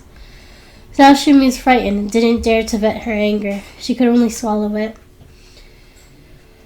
Anran, don't think you're so great just because you married Mo Zhenrong. I'm still your grandma. Zhao Shimi spoke angrily and laughed with the help of Shu Yanshan and Lan Tingyi. Anran was extremely touched that Mo Zhenrong would jump up to protect her. He was still the same as in his past life. The crowd gradually dispersed after Zhao Shimi left. What are you doing here? Anran asked. I'm inspecting the shopping mall. It belongs to the Mo family. Mo-san looked at the injuries on Anran's face and nudged Mo Zhenrong. Brother-in-law, you're the best! Previously, Yanran thought Mo Zhenrong was hideous and didn't like him at all. He didn't expect to have such a big surprise today. Mo-san took the opportunity to pull Yanran to the side, telling him to take whatever he wanted and give it a try. Really? Thank you so much. Yanran ran out excitedly to pick something, leaving Mo Zhenrong and Anran in the store. Chapter 106, You Pay. Thank you for helping me earlier. Anran lowered her head, a little embarrassed. Mo Zhenrong's eyes flickered with curiosity. He really wanted to know how Lan Anran got so much money. It's nothing. Your reputation is related to the Mo family's reputation. Since someone wants to defame the Mo family, I will naturally step in to protect you. Mo Zhenrong still didn't ask her how she had acquired so much. At this point, Anran probably wouldn't have told him the truth. The Lan Anran in his eyes became more and more suspicious. He remembered the last time they were at the auction. She had easily taken out 5 billion. He was even more curious when she had taken out a Paragon VIP card that even the wealthy didn't have. He had to find some clues. At this moment, the sales assistant settled the payment of the 2 pairs of shoes and returned the card to Lan Anran. Mo Zhenrong's eyes skimmed the card and quickly moved away. Anran didn't say anything and hurriedly put the card in her bag. She must have guessed Mo Zhenrong's thoughts. Previously, he had sent people to monitor her, and now that such a thing had happened, it must have aroused his suspicions. She couldn't let him have any dirt on her. She immediately grinned and said, Butler Mo, may I know your age? Are you engaged? Anran quickly changed the topic. Mo Zhenrong was dumbfounded. Miss Lan, it's my responsibility to look after you, but this is my private matter. Please don't ask. He thought for a moment before he answered. Personal matters? Is that what Butler Mo thinks? The faint scent from her constantly entered Mo Jinrong's nose. Miss Lan, this is a department store. Please have some self-respect. Oh, right. Grandma's 80th birthday is in 2 days, and famous people from all walks of life will be coming. Don't embarrass the Mo family. Mo Jinrong took a half step back and spoke calmly.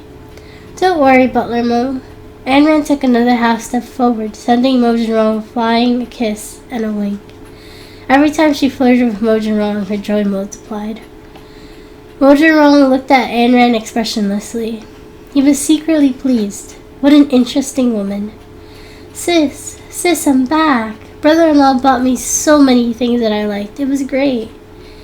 Ayn Rand ran back excitedly, carrying many shopping bags and displaying them happily. Mo Jinrong looked at Mo-san silently. It's nothing. It's what I should do. Mo-san smiled and looked at Mo Jinrong. The Mo family owned the entire shopping mall, so these things couldn't be considered expensive.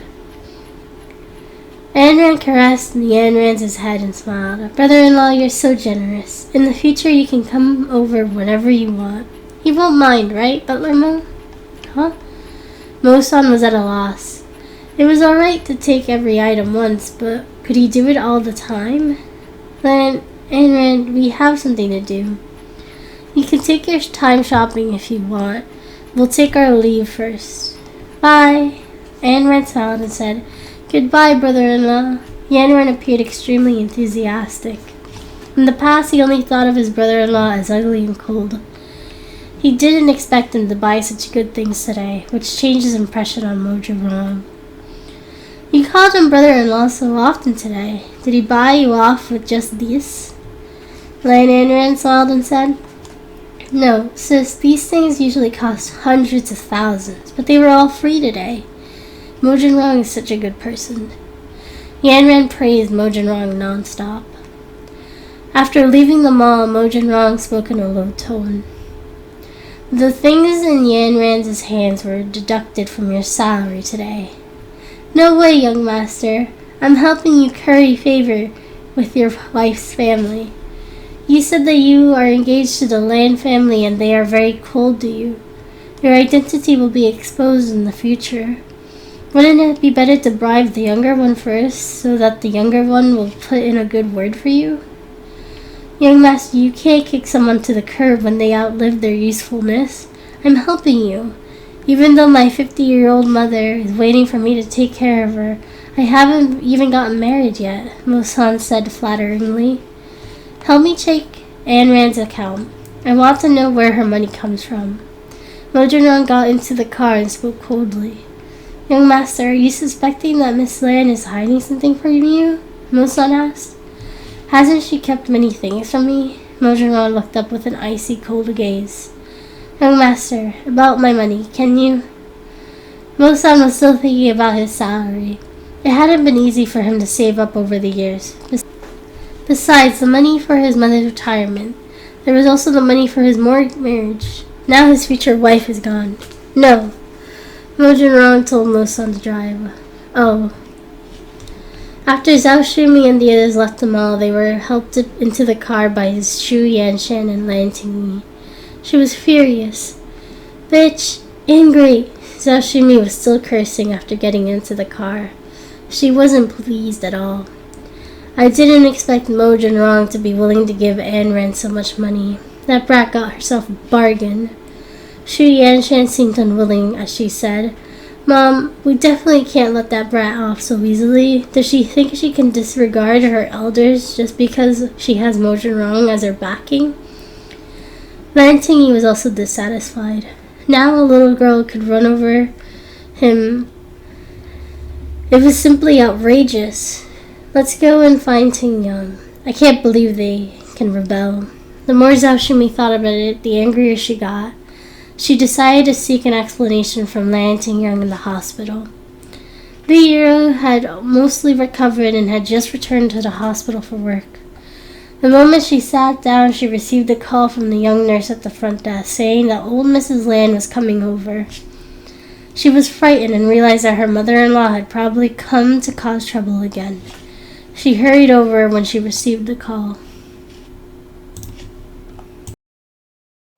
Chapter 107, The Hospital's Troublemaker.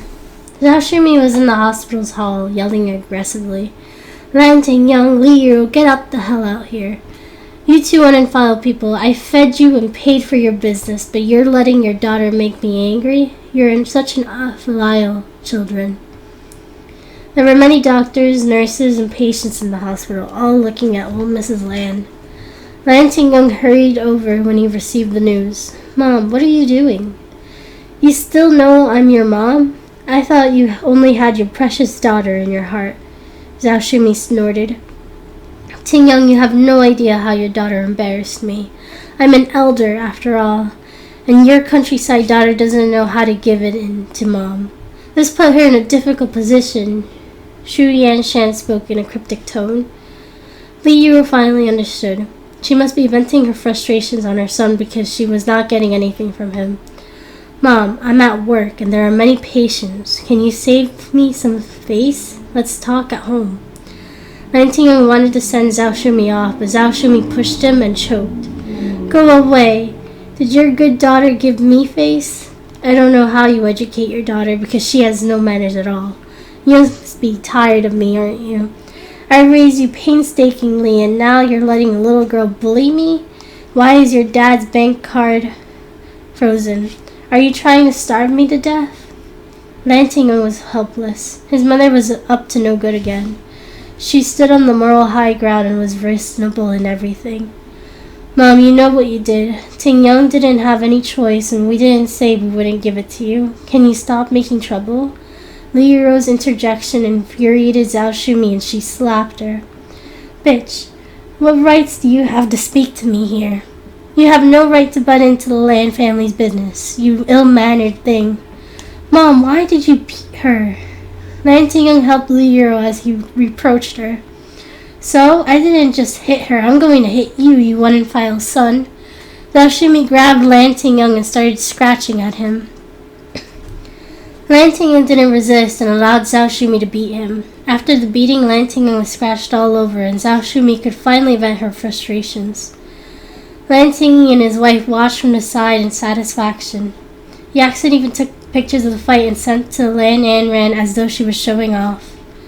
Mom, this is the hospital. If you make a scene again, I will get someone to chase you out. Liero was upset. Liero, I dared to beat my son and he didn't say anything. How dare you call for help? Try calling someone. Zhao Shumi was full of confidence. She was the boss of this hospital and she was a prestigious person to do such a thing. Security! Security! Liero held into Lan Tingyang and called for security. In less than 5 seconds, security came forward.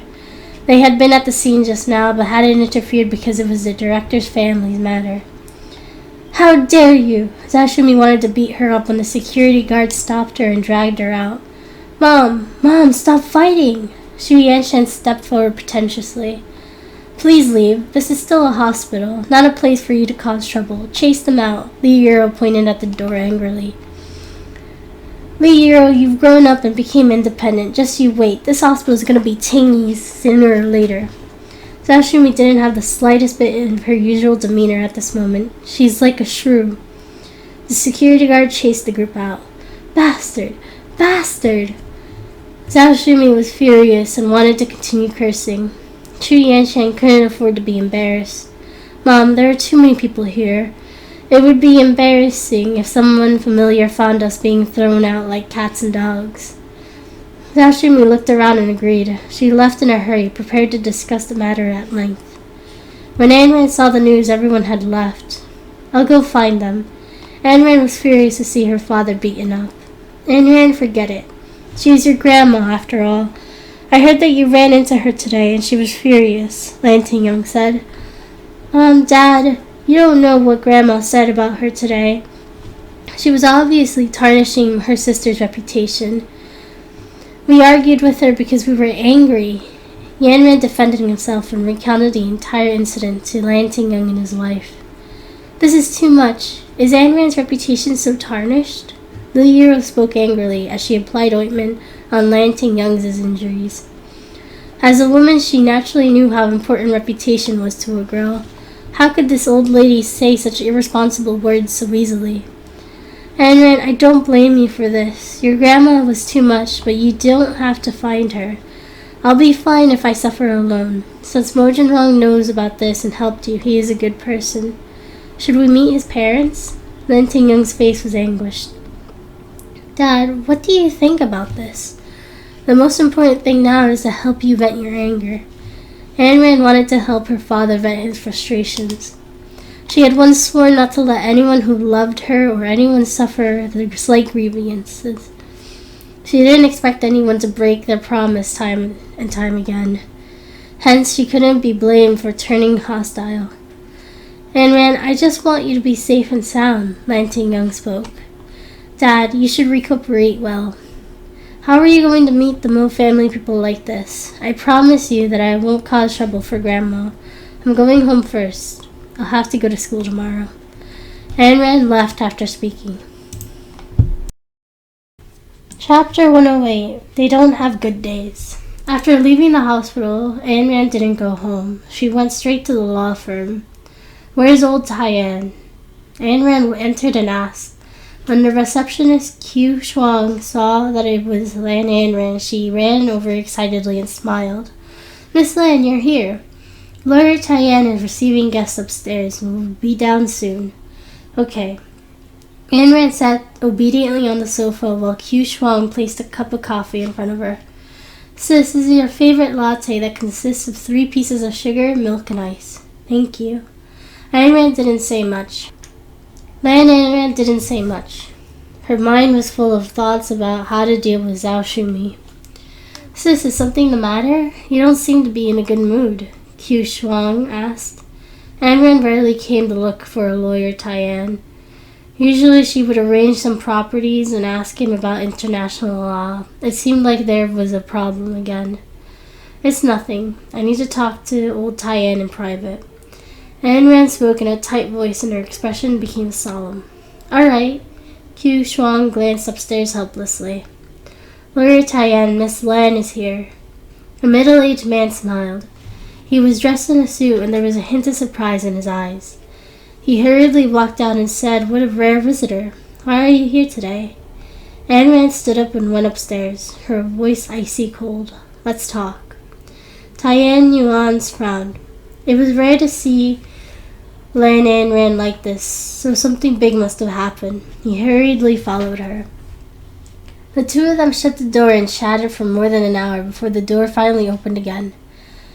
Have you thought it through? I know your family matters. Wouldn't that old lady rip your tendons out if she found out?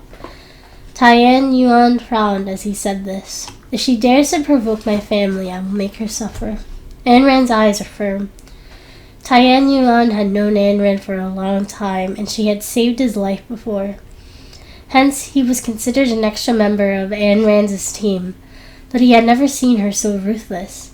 It seemed that woman really couldn't be provoked. The next day, Ayn Rand and Yan Rand came on time for school. They thought that the rumors spreading around the school would have dissipated after 2 days, but unexpectedly, everyone was still looking at Ayn Rand strangely. The moment she arrived, Ayn Rand was called to her office by Li Yu. Lin Zhikong pointed at the principal's nose angrily in the office. What kind of school is this? I sent my child here to let him study hard, but a girl almost smashed his manhood away. Our Lin family still have to carry on the family line. Lin Cheng's father, this is Lan Ayn Rand. Li Yu made the introductions. Lin Zhikong stopped his reprimand and eyed Ayn Rand. This girl looked refined and elegant. How could she be so beautiful? Are you Lin Cheng's father? I don't think I did anything wrong. It was your Lin Cheng who was rude to me. I was just defending myself. Ayn Rand didn't think she was in the wrong, but her tone was self-righteous. Yaxin walked over quietly from outside, wanting to see Ayn Rand make a fool of herself. This kind of thing wouldn't go unnoticed by her. Self-defense? I haven't come to find you these past few days because I wanted to give you a chance to apologize after Lin Chang got better. But you haven't been over once. This matter must be dealt with seriously. You can either expel her or else sue the school. Lin Jikong was furious. The principal was a skinny old man in his 50s who wore glasses. He was having a difficult time reasoning with Lin Jikong. Lin Jikong donated a lot of money to the school every year. If he couldn't keep this wealthy person, the school would be short on money. But Ayn Rand is participating in the competition to bring honor to the school. If he were to expel her, it would be a waste of good seedling. He still has to rely on her to earn the reputation for the school's name. Lin Chang's father calmed down first. Ayn Rand is a good child. Lin Chang was indeed in the wrong, and Ayn Rand was also too harsh. Why don't the two families reconcile and resolve this in private? This matter is spreading like wildfire in the school, and it wouldn't be good for Lin Chang. Li Yu was very reasonable. Both sides were at fault. Yes. Parents. I want an explanation from her parents. Lin Jikong thought that it was a good idea, and it was useless to force the school. Uncle Lin, are you sure you want to call my parents? Ayn Rand asked expressionlessly with a hint of threat in her gaze. Yes, parents have to be killed. Parents must have failed to teach such a naughty child. I'm going to make your parents apologize to my son. Lin Jikong hesitated a little at her gaze, but still pressed forward. All right, wait a while. Ayn Rand spoke easily. This matter is resolved temporarily. Lin Chang's father, you can go back first. The principal smiled. Lin Jikong's anger dissipated a little. He glanced at Ayn Rand and turned to leave. Ayn Rand, don't take this to heart, but it's your turn soon for the interview. Are you ready? Li Yu comforted her. Teacher, I'm ready. Don't worry, Ayn Rand smiled and said. Yaxin, who was outside the door, pouted, thinking that Ayn Rand was indulging in a fantasy. She would have admitted defeat when she was beaten to a pulp. When Ayn Rand came out of the office, she saw Yaxin sneaking back to the classroom, but she didn't care whether she heard or not. She was going to be in trouble with Zhao Shumi soon. In a blink of an eye, it was the top 4 competition. Zhao Xiaolei was deliberately absent and was eliminated. Yaxin hadn't slept for 2 days and 2 nights because of the top 4 competition, and Yang King knew she wouldn't be able to win the competition, so she focused on how to deal with Lei and Ayn Rand. Chapter 109, Revival. The top 4 were all students from Rong City University's experimental class. So this was almost an internal competition. Sun Hai attached great importance to this. This time, she would just defeat Lei and Ayn Rand. She would defeat Lei and Yaxin as well. Ayn Rand seemed relaxed. She didn't treat the 3 of them as opponents at all. They weren't qualified. On the day of the competition, Lan Tingyi, Xu Yanshan, and Zhao Shumi sent Lan Yaxin in early, while they waited at the door for the good news. Today, Yaxin would definitely win. Once the results were out, she would force Ayn Rand to drop out of school. It was a mistake to have that brat attend university. When Ayn Rand reached the examination room, she saw Zhao Shumi and gave her a big smile, one that was filled with provocation. You brat! How can you smile? You're going to be the first to cry, Zhao Shumi cursed softly. When the few of them entered, the preparation phase hadn't started, and Ayn Rand could only sit in a chair. Yang King was enraged when she saw Ayn Rand's calm appearance, thinking she was putting on an act. She held the gift bag in her hand and aimed it at the cleaning lady as she spoke. Hi, can you do me a favor? Can you pass this gift to a girl in pink? My stomach hurts and she's my good friend. I can't accept this gift from the judges, so please give it to return to the judges. It's that foreigner. With that, she left without giving her a chance to reject her. The cleaner was a little confused. It was an auntie in her 40s or 50s. She looked at the things in her hand and walked towards the girl in pink. Young lady, your friend gave this to you and said that the judges gave it to her. She didn't want it and asked you to return it. That person's a foreigner. I think judges who give gifts in private should be fired. This foreigner sure knows how to talk big. The cleaner stuffed the items in Ayn Rand's hand. Ayn Rand looked at the bag. It was beautifully packaged and seemed to have a box inside. She looked around and didn't find anyone suspicious. Her friends? Just as she was feeling puzzled, she heard the sound that signaled they should enter the classroom for the exam. Ayn Rand didn't have time to think before she took the item and entered. Yanking watched her from behind and saw that she was bringing it in, so she followed her without worry. Yanking was the first to the stage. This time she hadn't prepared as seriously. As long as Ayn Rand was eliminated, she would be third place and wouldn't drop out. She didn't need to ask for so much. She finished the competition quickly and came out secretly delighted. She wouldn't lose too badly this time. In comparison, Hun Hai was more serious.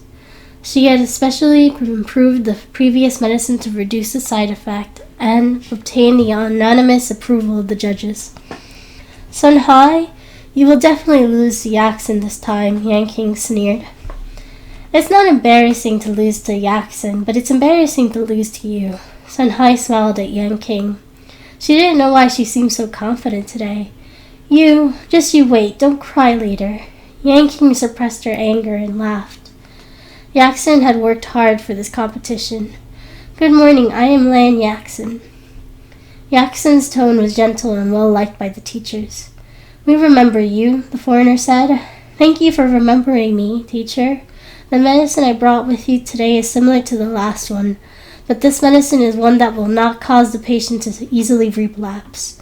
Lan Yaxin talked a lot, and Ayn Rand got tired from waiting. Yaxin came out half an hour later. Yaxin, you talked for so long. The teachers will definitely love you. You're definitely going to win this time. Yanking spoke loudly so that Sun Hai could hear. She then pulled Lan Yaxin aside. Yaxin, Ayn Rand will be chased out by our teacher soon. Just you wait. Yaxin was shocked. The fool really did it, but it had nothing to do with her. Ayn Rand, you're dead. In the examination room, Ayn Rand looked at the gift on the ground and hesitated for a moment. She decided not to give it back to the judge.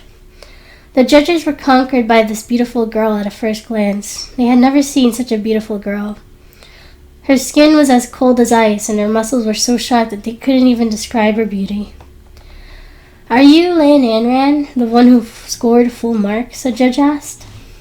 They had heard about the written test and were very interested in Ayn Rand, who scored full marks. Yes, teacher. The medicine I brought today is called Revival. Lan Ayn Rand smiled and said. On the big screen outside the examination room, Zhao Shumi found Ayn Rand's research progress exaggerated and not as good as Yaxin's. Lin Tingyoung had just rushed to the scene. They didn't get out of the car as they were afraid that it would affect their child's test when they saw Zhao Shumi, so they watched from inside. Li Yiru believed in her daughter. Revival? The judges laughed. Although some medicine could completely treat illnesses, it wouldn't be magical. Otherwise, everyone would be here for Chinese medicine. Ayn Rand, medicine isn't omnipotent. Aren't you exaggerating a little too much? Please talk about your medicine. The judges smiled. Chapter 110. It's actually true. Teachers, take a look and you'll know. Ayn Rand smiled, took out the medicine and inhaled it into the syringe. In front of her was the dying white rat. Ayn Rand gently injected the needle into the rat's body.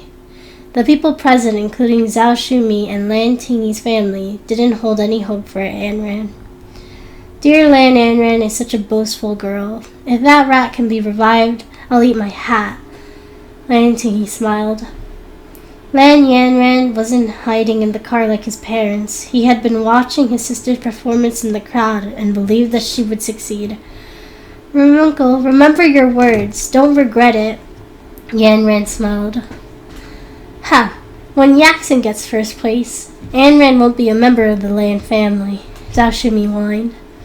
The rat in the examination room waited for a long time, but there was no response. A female judge smiled. Ayn Rand, this is the examination room. It's not a place to deliberately mystify things. We have given you a chance, but now that the white rat is dead, it can't come back to life. Its heart isn't beating well, so your medicine isn't affected at all. You should leave. The judges shook their heads, all agreeing that the medicine isn't affected at all. Ayn Rand spoke calmly and confidently. Teachers, don't be anxious. I'm the last one, right? Usually it takes time, right? Reviving the dead takes more than an instant. They had been sitting in their chairs for hours and were exhausted, eager to wrap it up. Can you give me a rough time? The male judge smiled. Just half an hour. Ayn Rand was very confident. The foreigner shook his head and smiled. Ayn Rand, can you wait for the results in a few days? I have to catch a plane. Ayn Rand was silent for a moment before she spoke in fluent English to the foreigner. The foreigner instantly broke into a smile, indicating his willingness to wait. Dashumi, who was outside the examination room, was a little surprised. She couldn't understand a single word that this brat said in English. Ayn Rand must have learnt it from somewhere. Lan Xingyang thought that his daughter was very outstanding as well. She had even learned English in the countryside. What a self-disciplined child. What did Lan Ayn Rand say to the foreigner? He seems quite happy. Xu Yanshan frowned. Who cares? It must be some vixen's words. Why else would that foreigner be so happy? Lan Tingyi speculated maliciously.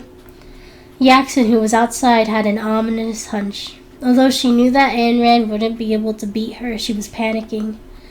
Why isn't she out yet? Yaxin was anxious. She had been waiting at the entrance of the examination room to watch the show, but she hadn't come out, even after 10 minutes. Yaxin, don't be anxious. She might have given it away and the foreigner might have accepted it. But don't worry. If not, it's not up to just one of the judges. Think about it. How can Lan Ayn Rand's result be approved by all of the judges? Yang King smiled. Lan Yaxin thought about it and agreed. Those people were harsh and she probably wouldn't be able to get full marks even if she worked hard. How could that wild girl, Lan Ayn Rand, be able to do it? Let's take a look at the entrance. Yaxin was still worried, though.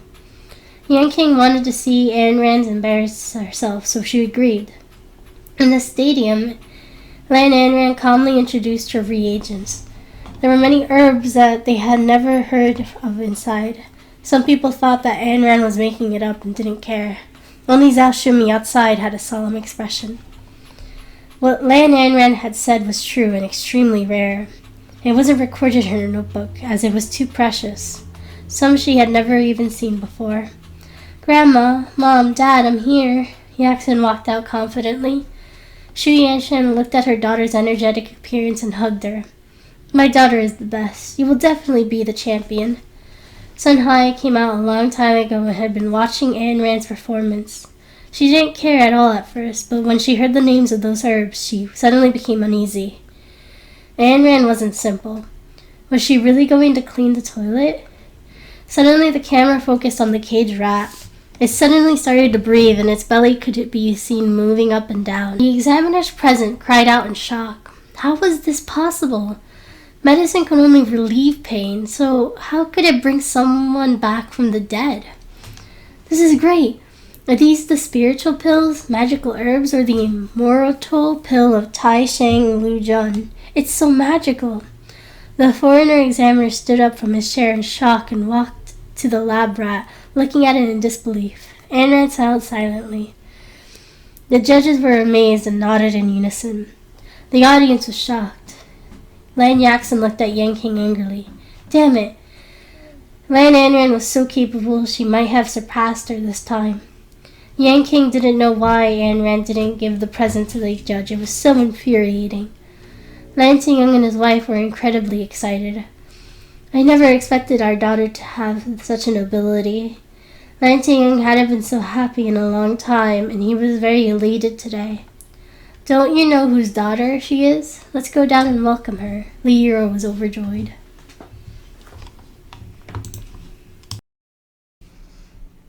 Chapter 111. He was reported. Lan Tingyi could be seen from afar with an ugly expression, but Lan Xingyang didn't care and waited at the front for his daughter to come out. Uncle, you can't go back on your word, Ayn Rand smiled and said. You insolent child. How dare you speak to your uncle in such a manner? The results are not out yet. What are you so happy about? Lan Tingyi was dissatisfied. Zashumi rolled her eyes at Lan Tingyang, who had just walked over and turned to leave silently. This brat is so capable. She has underestimated her. My daughter is excellent, Lan Tingyang spoke proudly. Yaxin didn't want to see their family.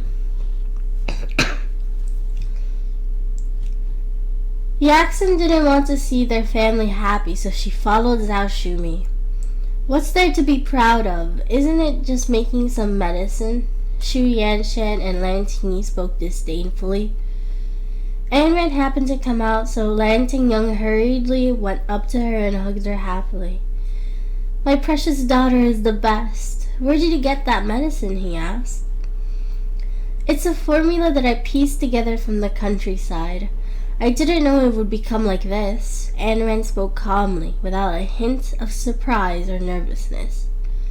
That's great. Let's go home. Li Yiro happily pulled Ayn Rand into the car, with Yan Rand following behind. In the car beside them, Lan Tingyi started to complain to his daughter. Yaxin, what happened to you this time? How could Ayn Rand surpass you? How can our family hold up our heads high like this? When Lan Yaxin heard the complaint, she could not hold back her tears and cried. Grandma, Dad, Mom, I really worked hard, but I don't know where Sis got the formula from, and I don't know it would turn out like this. How did Sis become so powerful? Zhao Shumi hurried over to comfort her when she heard Lan Yaxin cry. My precious girl, don't cry. If you cry, Grandma's heart will break. Tingyi, you dare to talk about my precious granddaughter? You can't blame Yaxin for this. I don't know where that vixen got the formula from, but I haven't seen many of the herbs inside. Xu Yanshan was puzzled. Mom, you mean you haven't seen those herbs before? Yeah, there are many things in there that grow in harsh environments and are extremely expensive. They aren't affordable to ordinary people. Zhao Shumi comforted Lan Yaxin. You can't blame Yaxin. Lan Ayn Rand has a vixen-like appearance. She must have seduced a wild man to have such expensive item, Xu Yanshan said. Mom, I have an idea. Since Lan Ayn Rand is presumptuous, she isn't worthy of the Lan family's name. Why don't we find a chance to chase her out of the Lan family? Without her, we would have gotten into the traditional Chinese medicine hospital, Lan Tingyi said. Okay, you can handle it. Zhao Shumi agreed silently that an unfiled granddaughter like Lan Ayn Rand really shouldn't stay in the Lan family. Lan Tingyi and his wife looked at each other and smiled. At the Mo family, Mo-san had told Mo Jinrong everything about the competition. Is Lan Ayn Rand really so great? Mo Jinrong asked curiously. I didn't expect Miss Lan to have such skills, Mo-san praised. How's the investigation going? Young master, I found them. The funds in Miss Lan's account are clear at a glance. It's almost all from Lan Tingyi's side. There isn't much else, Mo-san stated. That's impossible. The Lan family may have some money, but definitely not to this extent. Lan Ayn Rand hid it very well. She's hidden all her other accounts, Mo Jinrong said. If you don't want me to find out, then I'll keep an eye out for you. Mo Jinrong drank the wine in a glass in a gulp. Young master, what do you want to do? Mo-san asked. From tomorrow onwards, Lan Ayn Rand will never leave my sight, Mo Jinrong said after drinking the red wine. Mo-san pursed his lips. Mo Jinrong just wanted to get close to Miss Lan, and yet he was making so many excuses. Young master, Miss Lan seems to be in deep water. Lin Jikong is furious and is looking for trouble. Do you think we should do anything? Don't worry. Lan Ayn Rand seems very capable. Let her handle it herself. I'll see how she handles it, Mo Jinrong smiled. Just then, Mo-san's phone rang. He looked at the screen and saw that it was from his subordinate. He had a solemn expression and hung up afterwards. Young master, bad news. Someone is here to check on the company. Mo-san was anxious. Who? Mo Jinrong perked up. I think Mr. Mo brought someone over to say that the company is up to no good. He should be referring to the medical equipment incident, Mo-san said. Mo Chang-wen must be tired of living. Is the medical equipment still missing? Mo Jin-rong spoke solemnly, his voice seemingly wanting to rip Mo Chang-wen apart. No, they might have been a whitewashed company. Let's go and see my uncle. Mo Jin-rong stood up, straightened his clothes, and strode out. At the Mo Corporation, Mo Chang-wen brought people from the Industry and Commerce Department over to report Mo Jin-rong for malicious competition and selling medical equipment at low prices. The company was in an uproar. Don't worry, I will definitely not cause any harm to you. I just can't watch my nephew make mistakes again. Everyone, please do your part. Several staff members took the company's executives for a private interrogation, and some were checking their accounts. Chapter 112, A Present for Him. In 15 minutes, Mo Jin-rong arrived at the company, and Mo Chang-wen stood in the hall, waiting for the results arrogantly. Uncle, what are you doing? Mo Jin-rong asked coldly.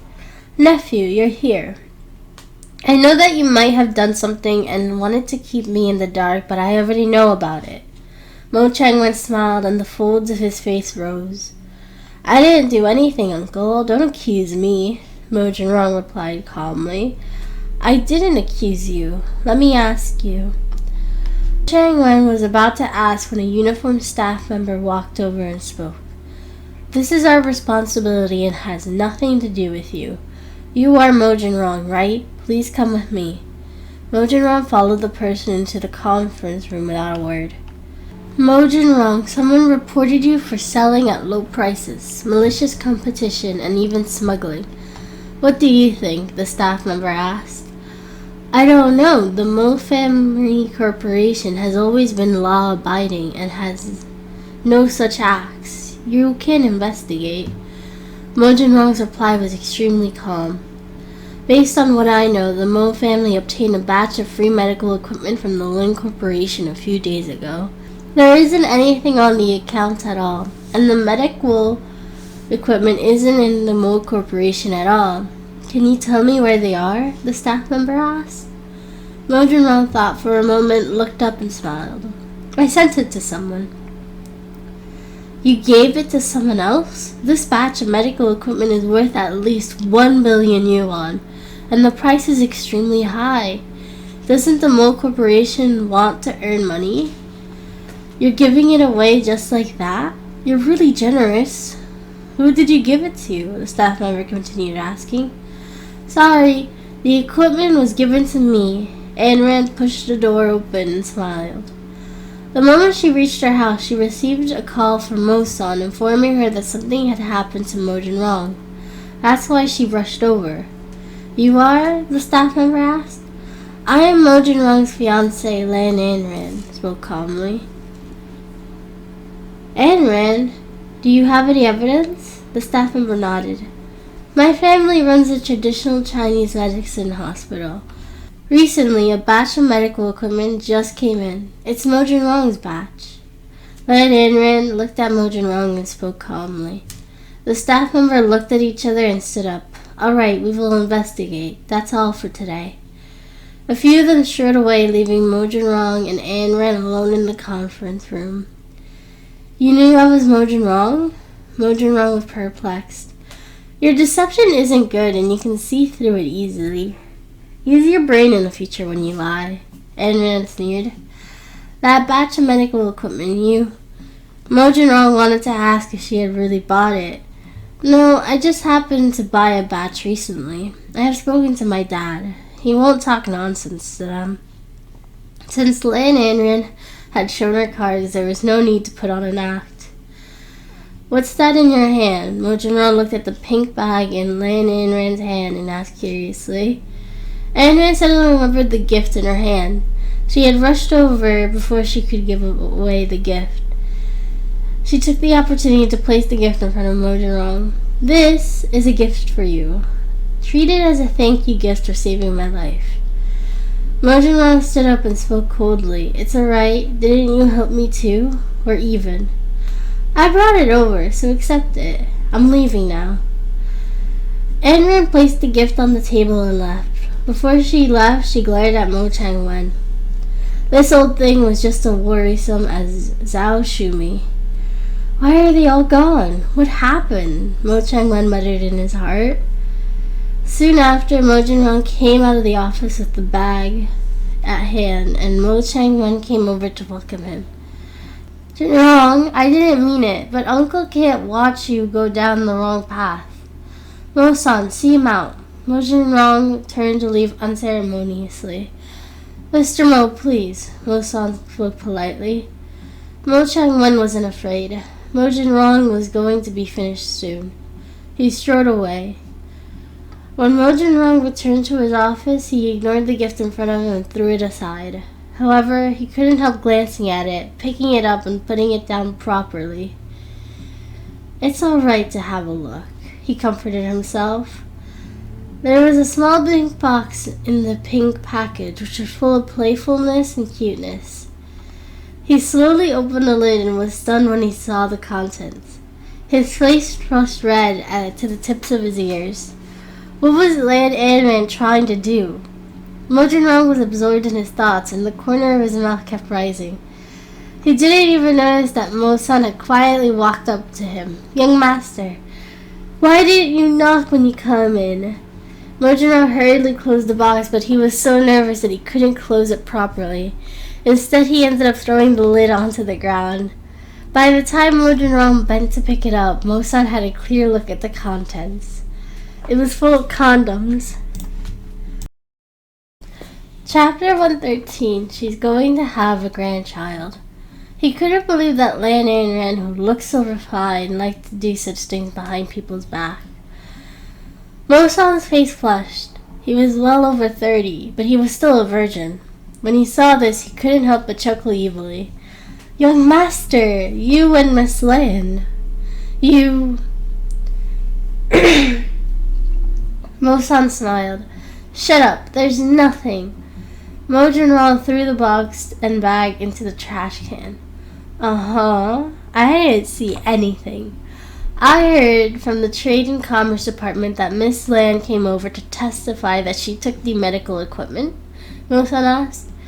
Yes, she has already seen through me, Mo Jinrong replied softly. What? Miss Lan knows? No wonder she gave you this. Mo-san continued smiling. Mo Jinrong raised his head and glared at Mo-san, who immediately stopped laughing. What about the news about Fatty? Is he related to Lan Anran? Mo Jinrong asked. Now he felt that everyone was related to Lan Anran, and he couldn't let them off. After that Fatty bought the goods, his identity information was removed, and there isn't a trace of him at all. As for whether he is related, I do not know, Mo Jinrong replied. We are very passive at this moment. How is Rong Zi? Master Z said that he sent a few messages to Q, but she didn't reply. Perhaps the previous incident was exposed, and Q doesn't want to believe us anymore. Let him think of something. I can't believe that she won't just come out. Oh, right. Didn't you say that Q has a red mole on her ear? Investigate how many people in Wrong City have such traits. Mo Jinrong was driven crazy by Q. Young master, what about Mr. Mo? Ignore him. A foolish person can't do anything.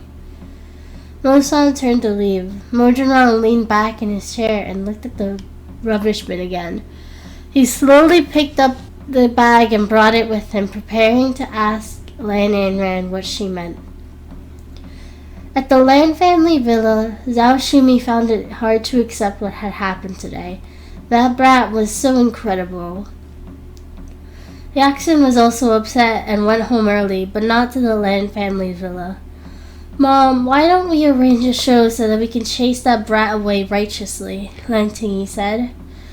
I have handled this matter to you, so I will be assured. Lan Tingyi didn't have many advantages, but he was meticulous. Zhao Shumi isn't worried about it. Jackson was so upset today. That brat is going to fall into my hands one day. Xu Yanchen was still furious. That's enough. I don't think that girl is easy to deal with. Just from the formula she wrote today, there isn't something that can be made without 10 years of effort. Xu Yanshan said, "She's only 20 years old. That's impossible." "Mom, don't even think about it. Lan Anran cheated last time. This time she must have stolen the formula from an expert again.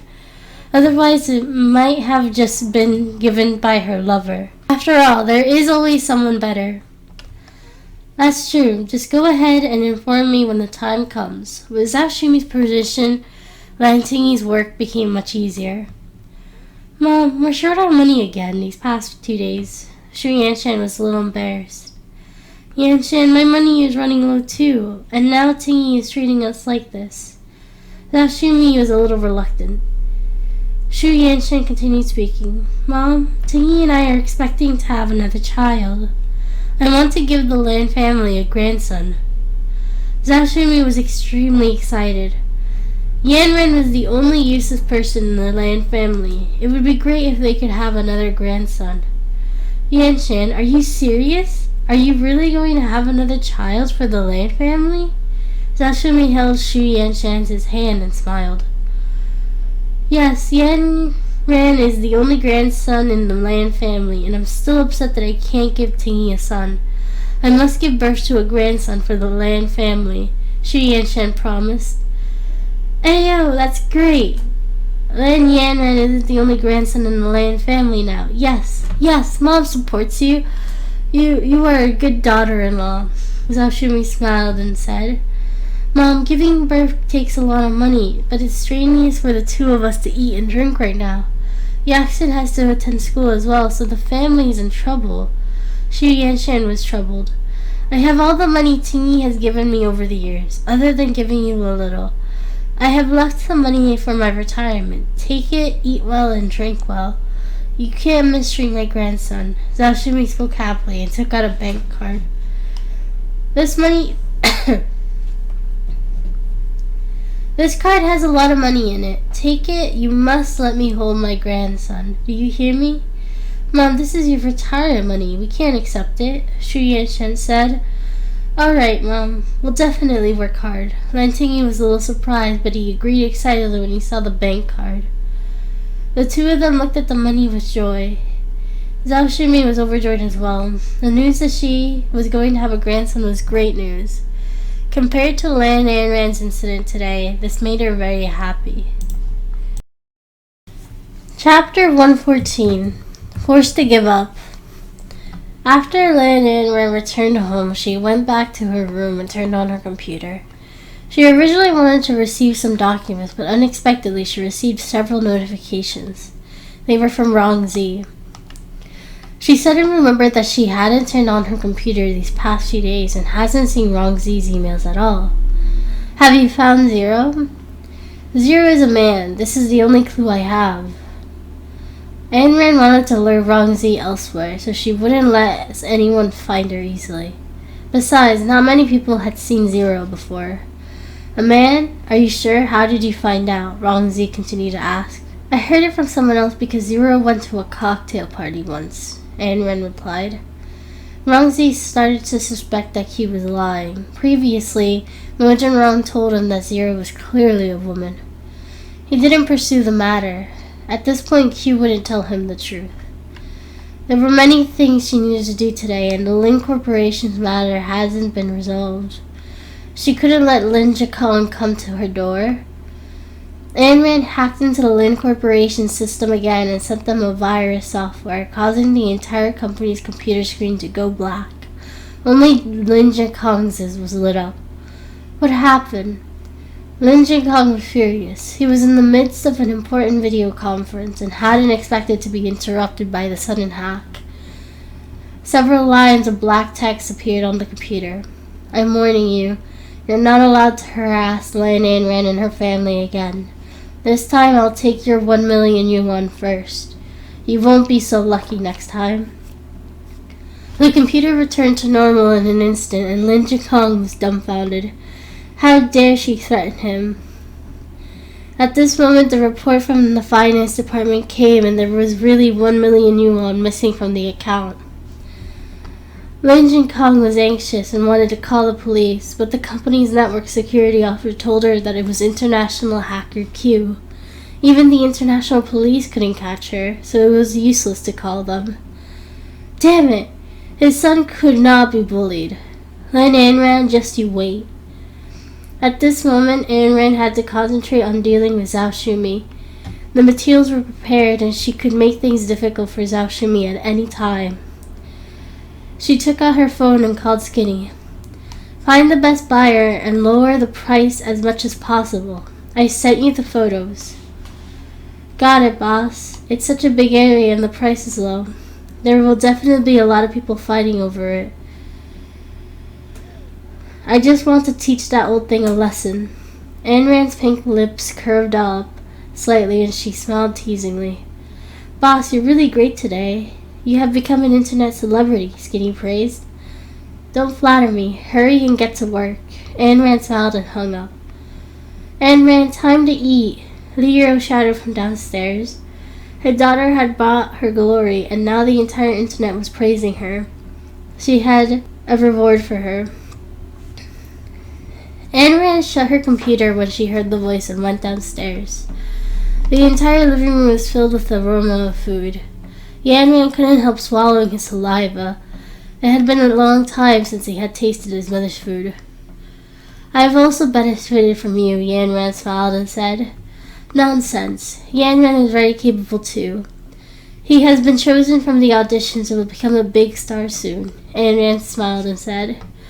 Really? Sis, how did you know? Ayn Rand's eyes flashed with a strange light. Have you forgotten who your brother-in-law is? Ayn Rand smiled.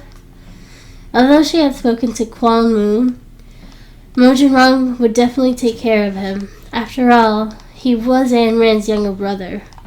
Oh my goodness, sis, you're the best. I can see my goddess Shi soon. Ayn Rand danced happily. Ayn Rand, speaking of Jinrong, someone came to ask about the medicine equipment today. Is it related to Mo Jinrong? Can't you tell me what happened? Lan Tingyung's expression had a slight solemn to it. Dad, it's nothing.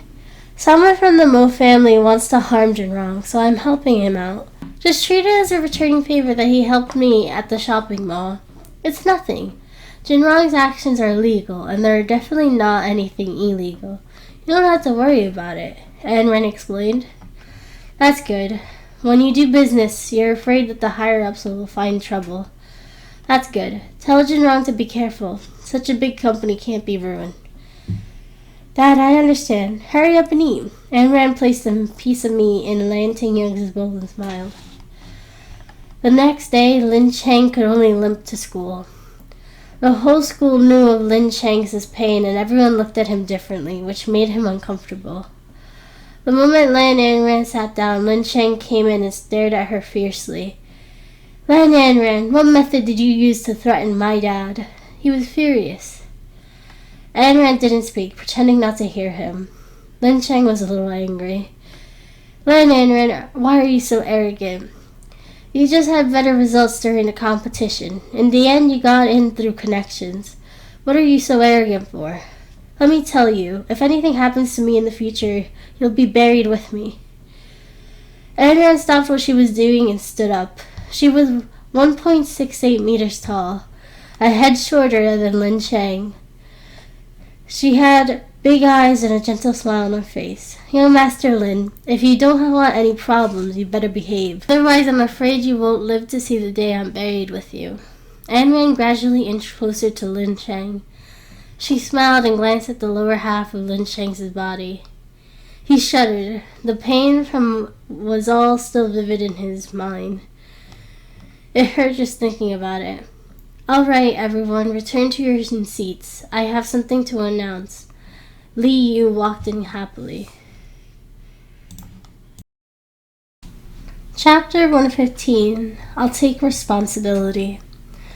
Lan Ayn Rand and Lin Chang returned to their seats. The pharmacy competition is over and the award ceremony will be held next week. As the top 4 this time are from our school, the organizing committee has decided to present the award in the school's auditorium. Everyone must attend the award ceremony. We don't know the prize this time, so let's wait and see. Li Yu looked at Ayn Rand with a calm expression. She had never seen such a student. She was such a good seedling. Lan Ayn Rand, follow me to the office after class. Li Yu finished speaking, and the class begun. After class, Lan Ayn Rand went to her office. Ayn Rand, Lin Cheng's father called just now and won't pursue the matter anymore. But you still have to apologize to him, Li Yu spoke calmly. All right, I understand. Tutor, I was too impulsive. I shouldn't have treated Lin Cheng like that. I will definitely apologize to him. Lan Ayn Rand spoke obediently. Li Yu nodded. Such an obedient child was really scary when she was angry. Back in the classroom, Lan Ayn Rand apologized to Lin Cheng obediently. Lin Cheng was stunned and thought that she was holding back something bad. Lan Ayn Rand, don't think I'll forgive you just because you apologize. I'll only forgive you if you kneel down, Lin Cheng said as he wanted to get back his dignity. Lin Cheng, don't push your luck. Ayn Rand has already apologized. What more do you want? After all, you were the one who made the mistake first, and now she has apologized. Shouldn't you apologize too? Zhao Xiaolei said. Lin Cheng was rendered speechless. Forget it, Xiaolei. Lan Ayn Rand didn't want to argue anymore. It's alright if you don't kneel, but you need to become my girlfriend. Since you injured my lower body, you have to make it up to me for the rest of your life. You'll have to be responsible for me, Lin Cheng spoke seriously. Sorry, I'll be the one to take care of her for the rest of her life. A charming male voice came from the door. Ayn Rand looked over in shock. It was Mo Jinrong. Who are you? Lin Cheng looked at the man in front of him curiously. He couldn't tell his age, but he had a great appearance and height, not to mention the outstanding aura he had. He really couldn't compare to him. I am Lan Ayn Rand's admirer. Mo Jinrong didn't reveal his identity. Ayn Rand was stunned and the class roared. Lin Cheng was slightly taken aback. You? Who are you? Mo Jinrong was about to speak when Ayn Rand pulled him away. Come out with me for a while. Mo Jinrong didn't resist and followed Ayn Rand out. What are you doing here? Ayn Rand was a little surprised. Miss Lan, shouldn't I be here if someone bullied you? No, aren't you afraid of being exposed? Ayn Rand lowered her head shyly. What are you afraid of? Let me ask you something. Aren't you afraid of being discovered? Mo Jinrong's words were meaningful, and Ayn Rand didn't understand. What are you talking about? Your gift from yesterday, Mo Jinrong reminded her. I said that was a thank you gift for helping me. You didn't have to specially come over to thank me, right? Ayn Rand spoke indifferently. Your gift is a little expensive. Were you really willing? Mo Jinrong asked. Yes, of course it was voluntary. Although there are rumors that you're a violent person, I know that since you've helped me, you're a good person. Ayn Rand smiled and said. At this moment, students surrounded the window and corridor, watching Ayn Rand and her admirer. Lin Cheng was furious as he watched from the side. Ayn Rand, I didn't expect such a refined person to have such a side to you. Since you want it, I'll fulfill your wish. See you at the Magic Cloud Hotel after school. Mo Jinrong leaned close to Ayn Rand's ear and smiled evilly. Ayn Rand looked at him in shock. Why did Mo Jinrong become like this? No, I'm still in school. We can't. It was the first time she knew what it meant to be nervous. Can't what? Don't worry. I can satisfy your needs now. Just treat it as repayment for your kindness. Mo Jinrong said the exact same words as Lan Ayn Rand. See you later, Mo Jinrong said softly and turned to leave. He wanted to see what she was up to. Ayn Rand turned to see Zhao Xiaolei pressed against her, asking with interest, Ayn Rand, who exactly is he? What did he say to you just now? You two seem very close. Nothing. Ayn Rand hurriedly walked away and spoke in a low voice. Yaxin had seen everything and took a photo for old Mrs. Lan to see. She had long known that this vixen was having an affair with Butler Mo, but now she had the audacity to do it in front of the entire school. Chapter 116, Misunderstanding. After school ended, Yanran wanted to go with Lan Anran because he was afraid that his sister would be bullied. Anran had no choice but to let Yanran keep watch near the hotel. If there was any moment, he would rush in to save his sister. The siblings went to the hotel. Yanran was obediently in the room next door, ready to save her at any time. Anran strode into the room. Yaxin followed closely behind and watched as Lan Anran and her brother entered the hotel. She called Zhao Shumi but couldn't get through, so she could only call Lan Tingy. He seized the opportunity. Thinking that he could finally get his revenge, he ran to the Lan family villa to inform old Mrs. Lan. Zhao Shumi was furious when she heard this. That bitch! She can't control her nature after being married for just a few days and ran to seduce another man. Tingy, I don't think you'll need to think of anything. Let's just catch her and drag this shameful, adulterous couple out. After that, Lan Anran, that brat, can't step out into the Lan family ever again. They decided to go to the Magic Cloud Hotel to catch the adulterer. Just as Lan Anran entered the room, Mo Jinrong was taking a shower in the bathroom and the steam was rising from the shower. Anran was a little nervous. She grabbed the strap of her bag and sat on the chair uneasily. She suddenly saw the gift that she had given Mo Jinrong yesterday on the table. It must have been opened, and she was curious about the contents. She was about to pick it up and to check when Mo Jinrong walked out wrapped in a towel. His hair was still wet, and he looked even more charming than usual. Anran glanced over and saw Mo Jinrong's 8-pack. There were still some water droplets on it, which was a little tempting. What, you can't wait? Mo Jinrong smiled. No, I was just looking. Why are you showering now? Anran was confused. Lan Anran, you're so good at pretending. Is this enjoyable? Do you want something more enjoyable? Mo Jinrong leaned over, placed his hands on both sides of the chair, and stared at Lan Anran with deep emotions. You're feeling better? Anran's face was slightly flushed and hot. In her past life, she never thought Mo Jinrong would be so charming. Don't you know my body? Mo Jinrong continued to ask, his voice making her numb. Mo Jinrong, have some self-respect. I just gave you a gift. You don't have to do this. Anran pushed Mo Jinrong aside and stood up. Anran, why are you still pretending when you're already here? Are you still pretending when you're the one who sent the gift? Mo Jinrong picked up the gift box and stuffed it in Anran's hand. What did I pretend about, Mo Jinrong? Anran, what do you mean by this? I said that I would satisfy you even if it costed me my life. Mo Jinrong snatched the gift box from Anran's arms, opened it, took out a small pink condom, and placed it in front of Lan Anran. Anran was stunned, her face flushed to the tip of her ears. What happened? I sent it to the wrong person. I'm really sorry. I didn't mean it. I don't know it was this. Even if Lan Anran had 1,000 mouths, she couldn't explain it clearly. Wrong person? Who else did you want to give it to? Mo Jinrong's expression turned solemn and his eyes became empty, like an unfathomable black hole.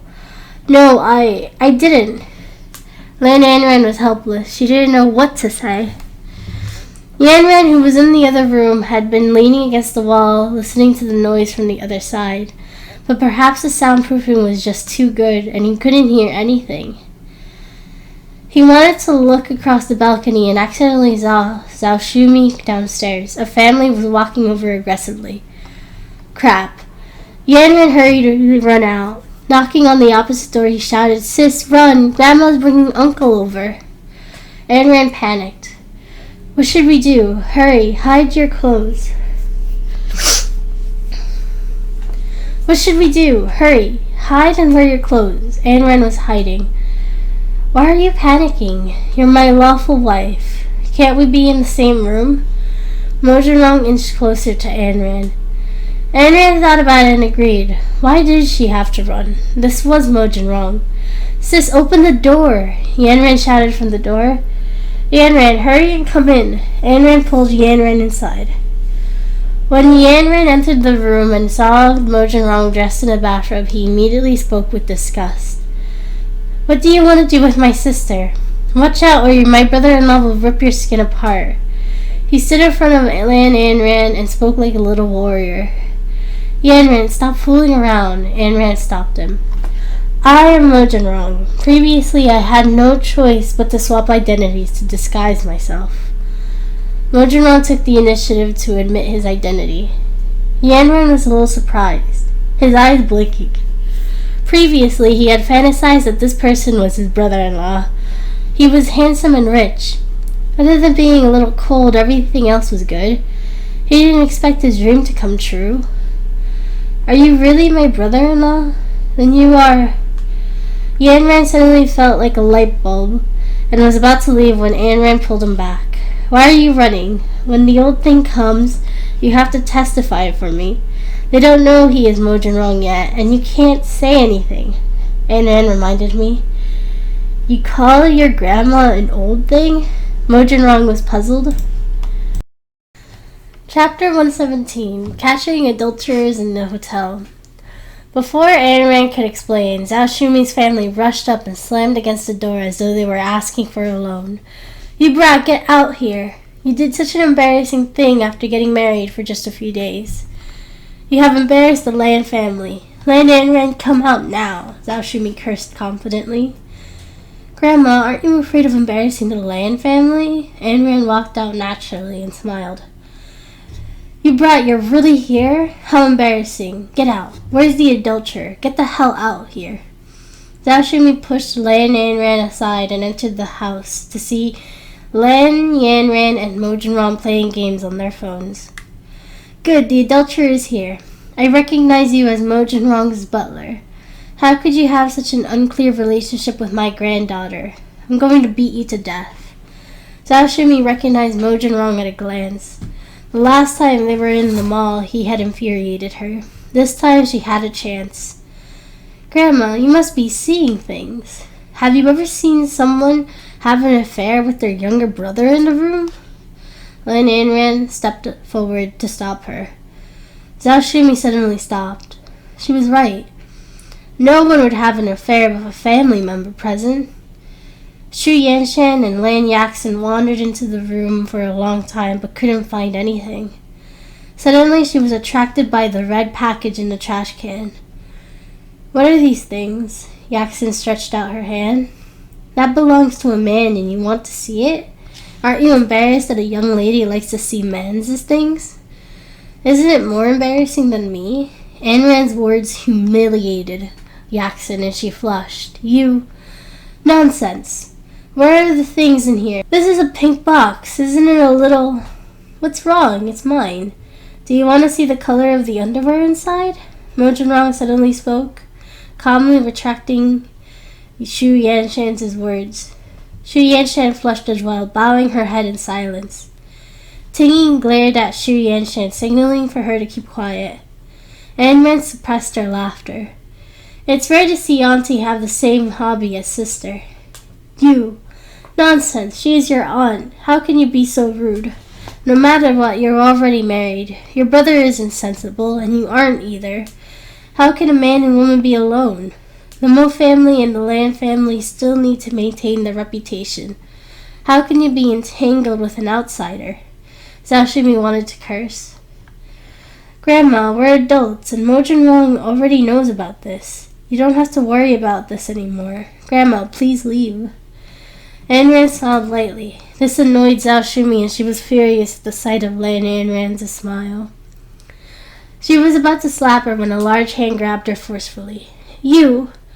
What, old Mrs. Lan, are you using your seniority again? She's the young lady of the Mo family. How dare you hit her?" Mojin eyes were ice cold, and his voice was even colder. "She is my granddaughter." Zhao Shumi's eyes were red with anger, and her voice trembled. "Grandma, I remember you mentioning that I'm not your granddaughter every day. When did I become your granddaughter again?" With Mojin supporting her, Yanran seemed to be even more confident. "Vile being, since that's the case, I hereby announce that you're no longer my granddaughter. You are expelled from the Land family. Zhao Shumi was furious. You're chasing me out just because you want to? Grandma, what are you thinking? Your whole family depends on my dad for everything. If you chase me out, my dad's money won't have anything to do with you anymore. Why don't we break it off today? There won't be any retirement fee in the future. Uncle's gambling and Aunt's mahjong and bags are all gone. Jackson is in even worse condition. She can't even attend school and winter vacation is approaching. She'll have to pay for her lessons. Ayn Rand gloated. She didn't care about the Land family's ancestors at all. She couldn't wait to leave the Land family. Nowadays, only those with money could become ancestors. Lan Tingyi was furious and wanted to hit her, but Mo Zhenrong was quick and stretched out his long leg, kicking Lan Tingyi in the stomach. Ah! Lan Tingyi cried out in pain from the kick. How dare you hit my husband? Xu Yanshan was unwilling and stretched out her long nails to hit Mo Zhenrong. Ayn Rand stretched out her hand and Xu Yanshan's 8-centimeter high heels wobbled unsteadily as she was pushed before she fell down beside Lan Tingyi. Bastard! Zhao Shumi looked at her son and daughter-in-law lying on the ground and could only do it for herself. With her old arms and legs, could she still be bullied? Ayn Rand didn't care about that. She kicked Zhao Shumi's knee joint, which had accumulated water tension. Zhao Shumi was seriously injured now and wouldn't be able to get up for half a month. Beast! Zhao Shumi didn't forget to curse. Sis, hurry and leave with Grandma, Uncle, and Aunt. Otherwise you will also. Ayn Rand smiled horribly and Jackson swallowed. She couldn't help but feel a chill down her spine at the thought of Grandma's miserable state. Ayn Rand, from now on we are enemies, Jackson swore. Hurry up and leave and stop nagging. I don't have an enemy like you. Jackson helped her father and mother up. Lan Tingyi rubbed his belly, carried Zhao Shumi, and walked out shakily. Goodbye, I won't be sending you off. All right, I'll give you guys a big gift in a few days.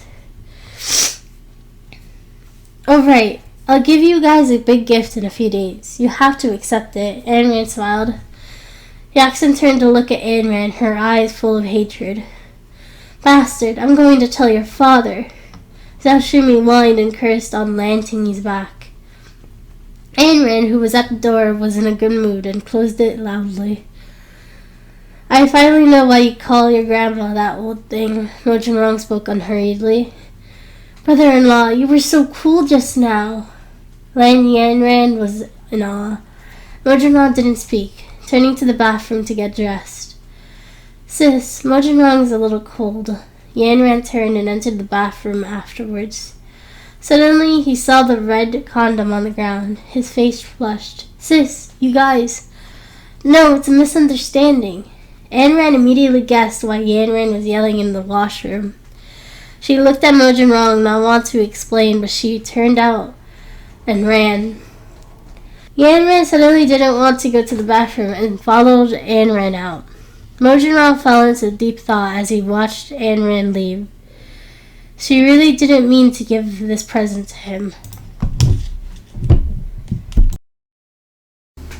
Chapter 118, Selling the House. After Zhao Shumi left the hotel, the pain in her leg was unbearable and she went straight to the hospital. Call Ting-yun. I'll show him how filial his daughter is. Zhao Shumi was furious. Xu Yanshan was worried that she didn't have a place to vent her frustrations and would turn it on them, so she immediately called Lan Ting-yun to tell him that old Mrs. Lan had been beaten to the hospital. Just then, Ayn Rand and Yan Rand returned home. Lan Ting-yun looked at the brother and sister solemnly. What did the two of you do? Ayn Rand, Yan Rand, your aunt called just now to say you beat your grandma into the hospital again. She even said that she wanted your father to see her. What happened? Li Yiro asked. Ayn Rand knew that it would be like this. That old thing was the first to complain. She lowered her head in silence, looking pitiful. Yan Rand spoke up first. Mom, Dad, you can't blame her. I was there as well, and Grandma was being unreasonable. She ran to the hotel and said that my sister seduced a man and wanted to chase her out of the Land family. But in reality, I was with my sister and brother-in-law. You know how approachable he is, but Grandma said that she was seeing a man for no reason and had even hit her. She injured Grandma because of self-defense. Why are you going to the hotel with Mojan Rong? Ayn Rand, didn't I tell you that you were still a student? Even though you're married, your life is still ongoing. Dad, what are you thinking about? Nothing happened between us. Ayn Rand was there the entire time. Jin Rong just wanted to talk to me about something, but Grandma appeared before he could finish speaking. Ayn Rand blushed as she thought about the hotel. Ayn Rand, you're a girl. You have to protect yourself. You can't go to such places with your brother again. Li Yiru thought that since Ayn Rand had lived in the countryside for 20 years, she hadn't had the time to teach her some things, and it wasn't too late now. Okay, I understand, Mom, but Grandma... Ayn Rand looked up pitifully. It's not your fault. Your grandmother misunderstood the situation. How can a girl's innocence be slandered so easily? She even beat you. This isn't the first or second time. Ting Young, Ayn Rand can't accept this grievance for nothing. Li Yiru felt bad for her daughter and spoke to her husband. Your grandma was overboard in this moment. It's not wrong for you to protect yourself. Lan Ting Young lowered his head. He knew his mother. She hadn't liked Ayn Rand at all since she came back and had wanted to beat her several times. Just as he was thinking, the phone in his hand rang off again. It was Xu Yanshan, perhaps anxious from waiting, who called him in a rush. Lan Ting Young glanced at it and turned off the phone. In the hospital, Zhao Shumi had already had several long steel pins inserted into her leg, which had been wrapped in a thick cast, making her entire leg huge. How is it? She asked anxiously. Mom, Ting Young isn't picking up the phone. Perhaps Lan Ayn Rand said something to him again?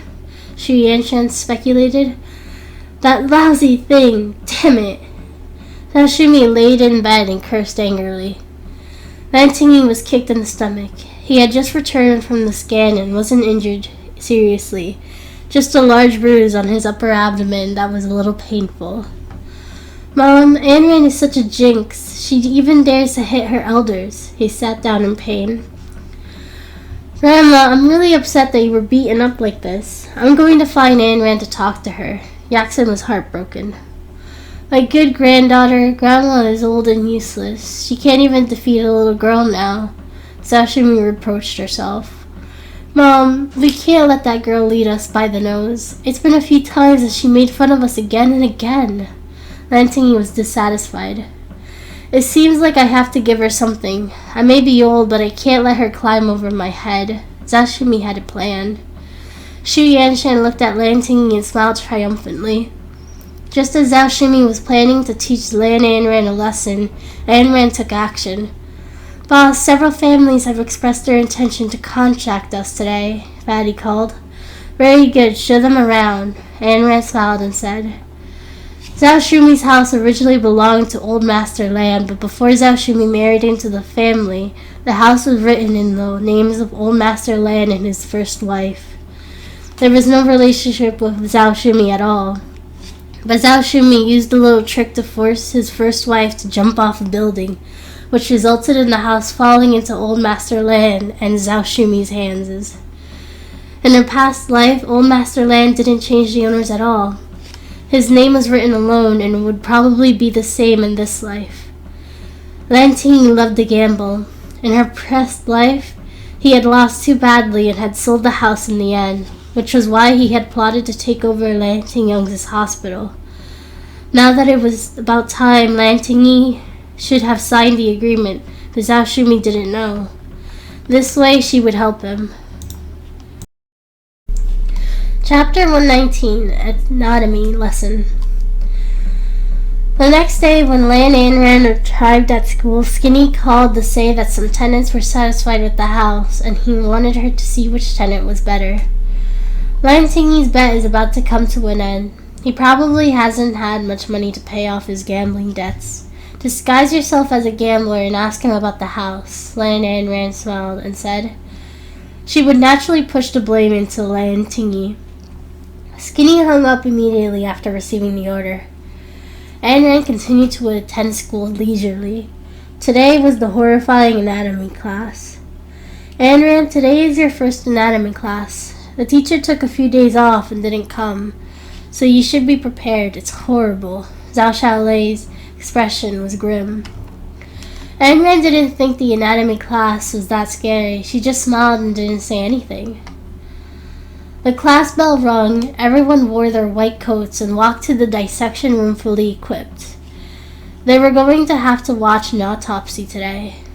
Although they'd studied traditional Chinese medicine, they still had to know the basis of the human body. Hence, the school specially applied for this anatomy class once a month. Based on her experience, Zhao Xiaolei specially prepared a plastic bag and held it in her hand. Ayn Rand, don't you want it? It'll be disgusting later. Zhao Xiaolei continued. The thought of a bloody scene made her want to vomit. Sun Hai was also disgusted. You're so useless. Do you really think you can become a doctor like this? You should prepare to clean the toilets, Zhao Xiaolei retorted. Sun Hai looked at Ayn Rand and was furious. Anatomy was a large class that was only open to the experimental classes, so both classes were required to attend together. Yaxin was naturally there. Sis, because of you yesterday, Grandma is still lying in the hospital bed. Shouldn't you visit her? Yaxin spoke deliberately, her voice loud enough to attract everyone's attention. Yeah, Grandma did a lot for me. Take good care of her. I'll be there when I'm free. Remember to tell her to recuperate and stop worrying about me, in case she gets sick again, Ayn Rand smiled and said. Oh, right, you might be in trouble soon. You should smile more. The moment Ayn Rand finished speaking, a golden-haired teacher walked in. He wore glasses and was about 40 or 50 years old. He wasn't tall, but his eyes were bright. He coughed and said, Class is starting.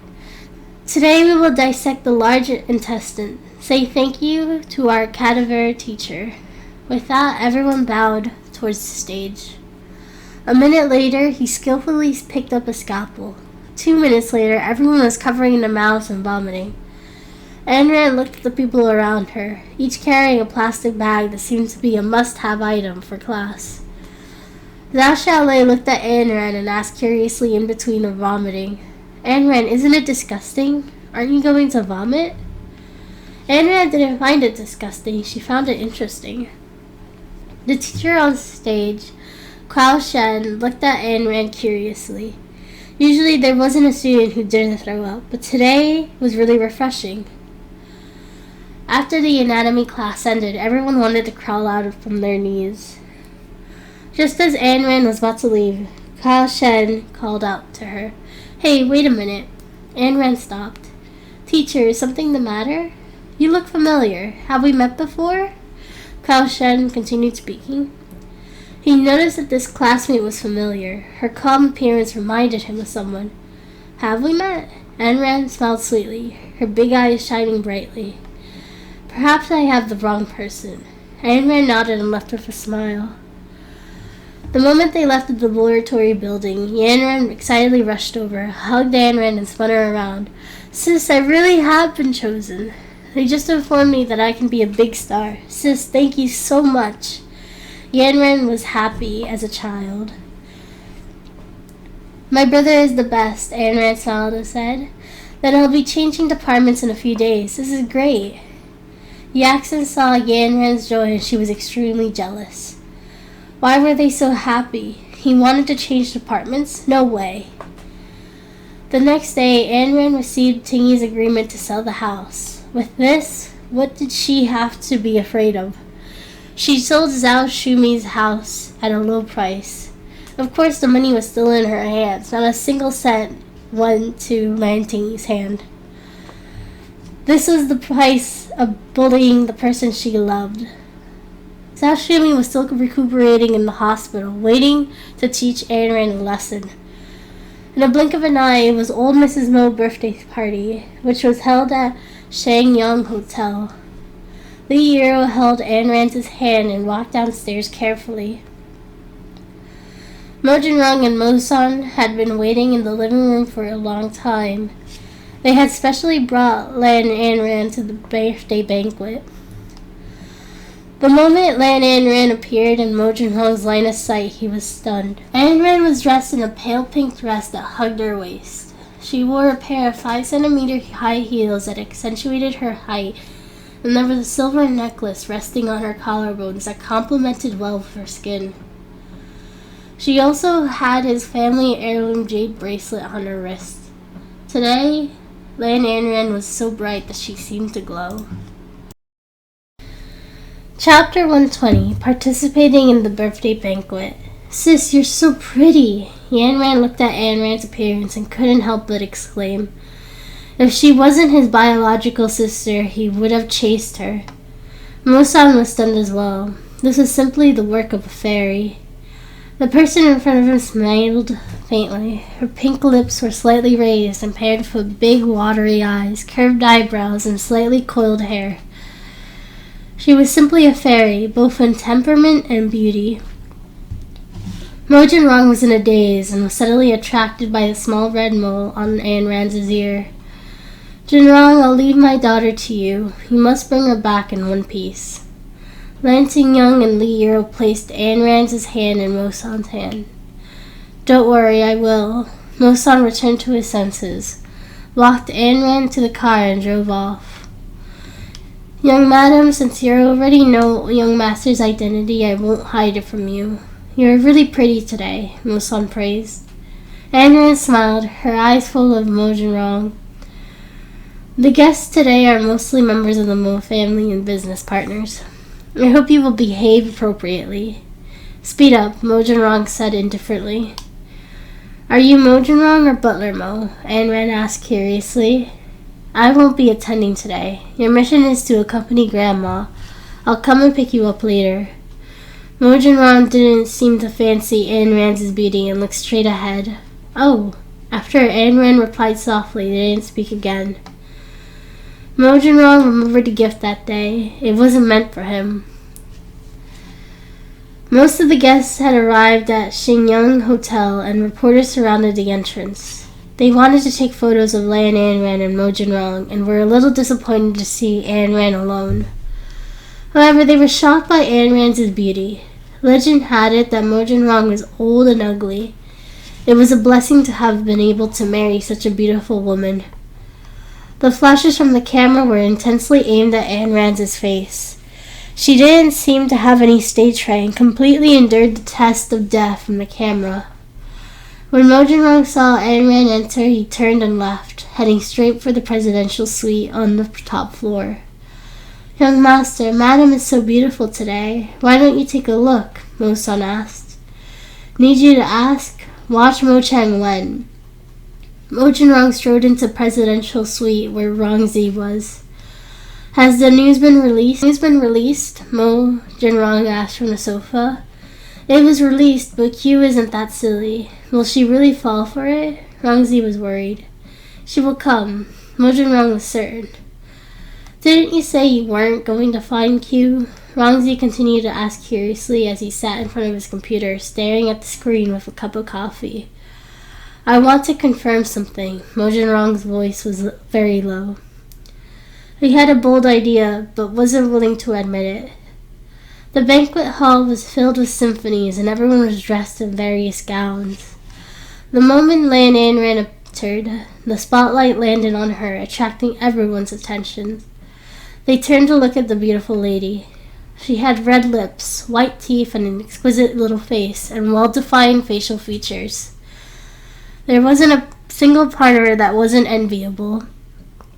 However, this attracted the jealousy of many girls because their male companions weren't looking at them anymore and were comparing them to Anran. It was all because of this woman. Where did she come from? Amongst this group of girls, the most envious was the young lady of the Shai family, Shai Dudo. She thought she was loved by everyone and was the most beautiful girl in the world. No one in the banquet hall compared to her. She wasn't here for the beauty pageant, but to find Mo Jinrong. Although others said he was old and ugly, she didn't believe them. She wasn't afraid of anything as long as she was rich. Hey, where are you from? Shai Dudo stepped forward. She wouldn't allow anyone to steal her limelight. Ayn Rand didn't care about Shai Dido and didn't want to talk to her. Hey, country bumpkin, I'm talking to you. Don't you have any manners? Are you deaf? Shai Dido grabbed Ayn Rand's arm angrily.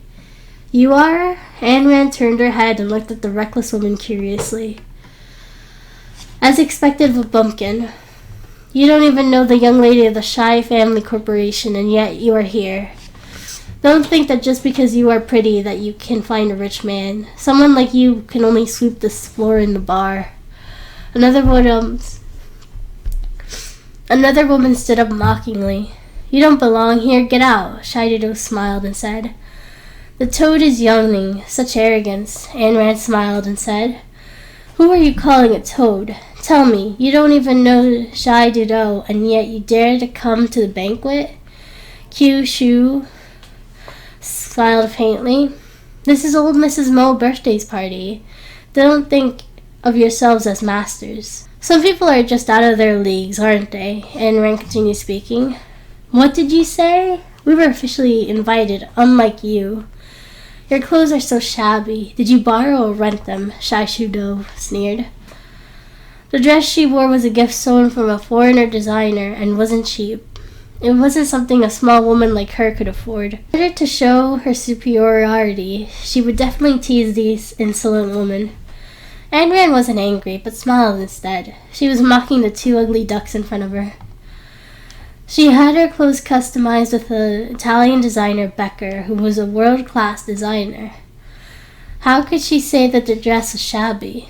She doesn't seem to have much knowledge.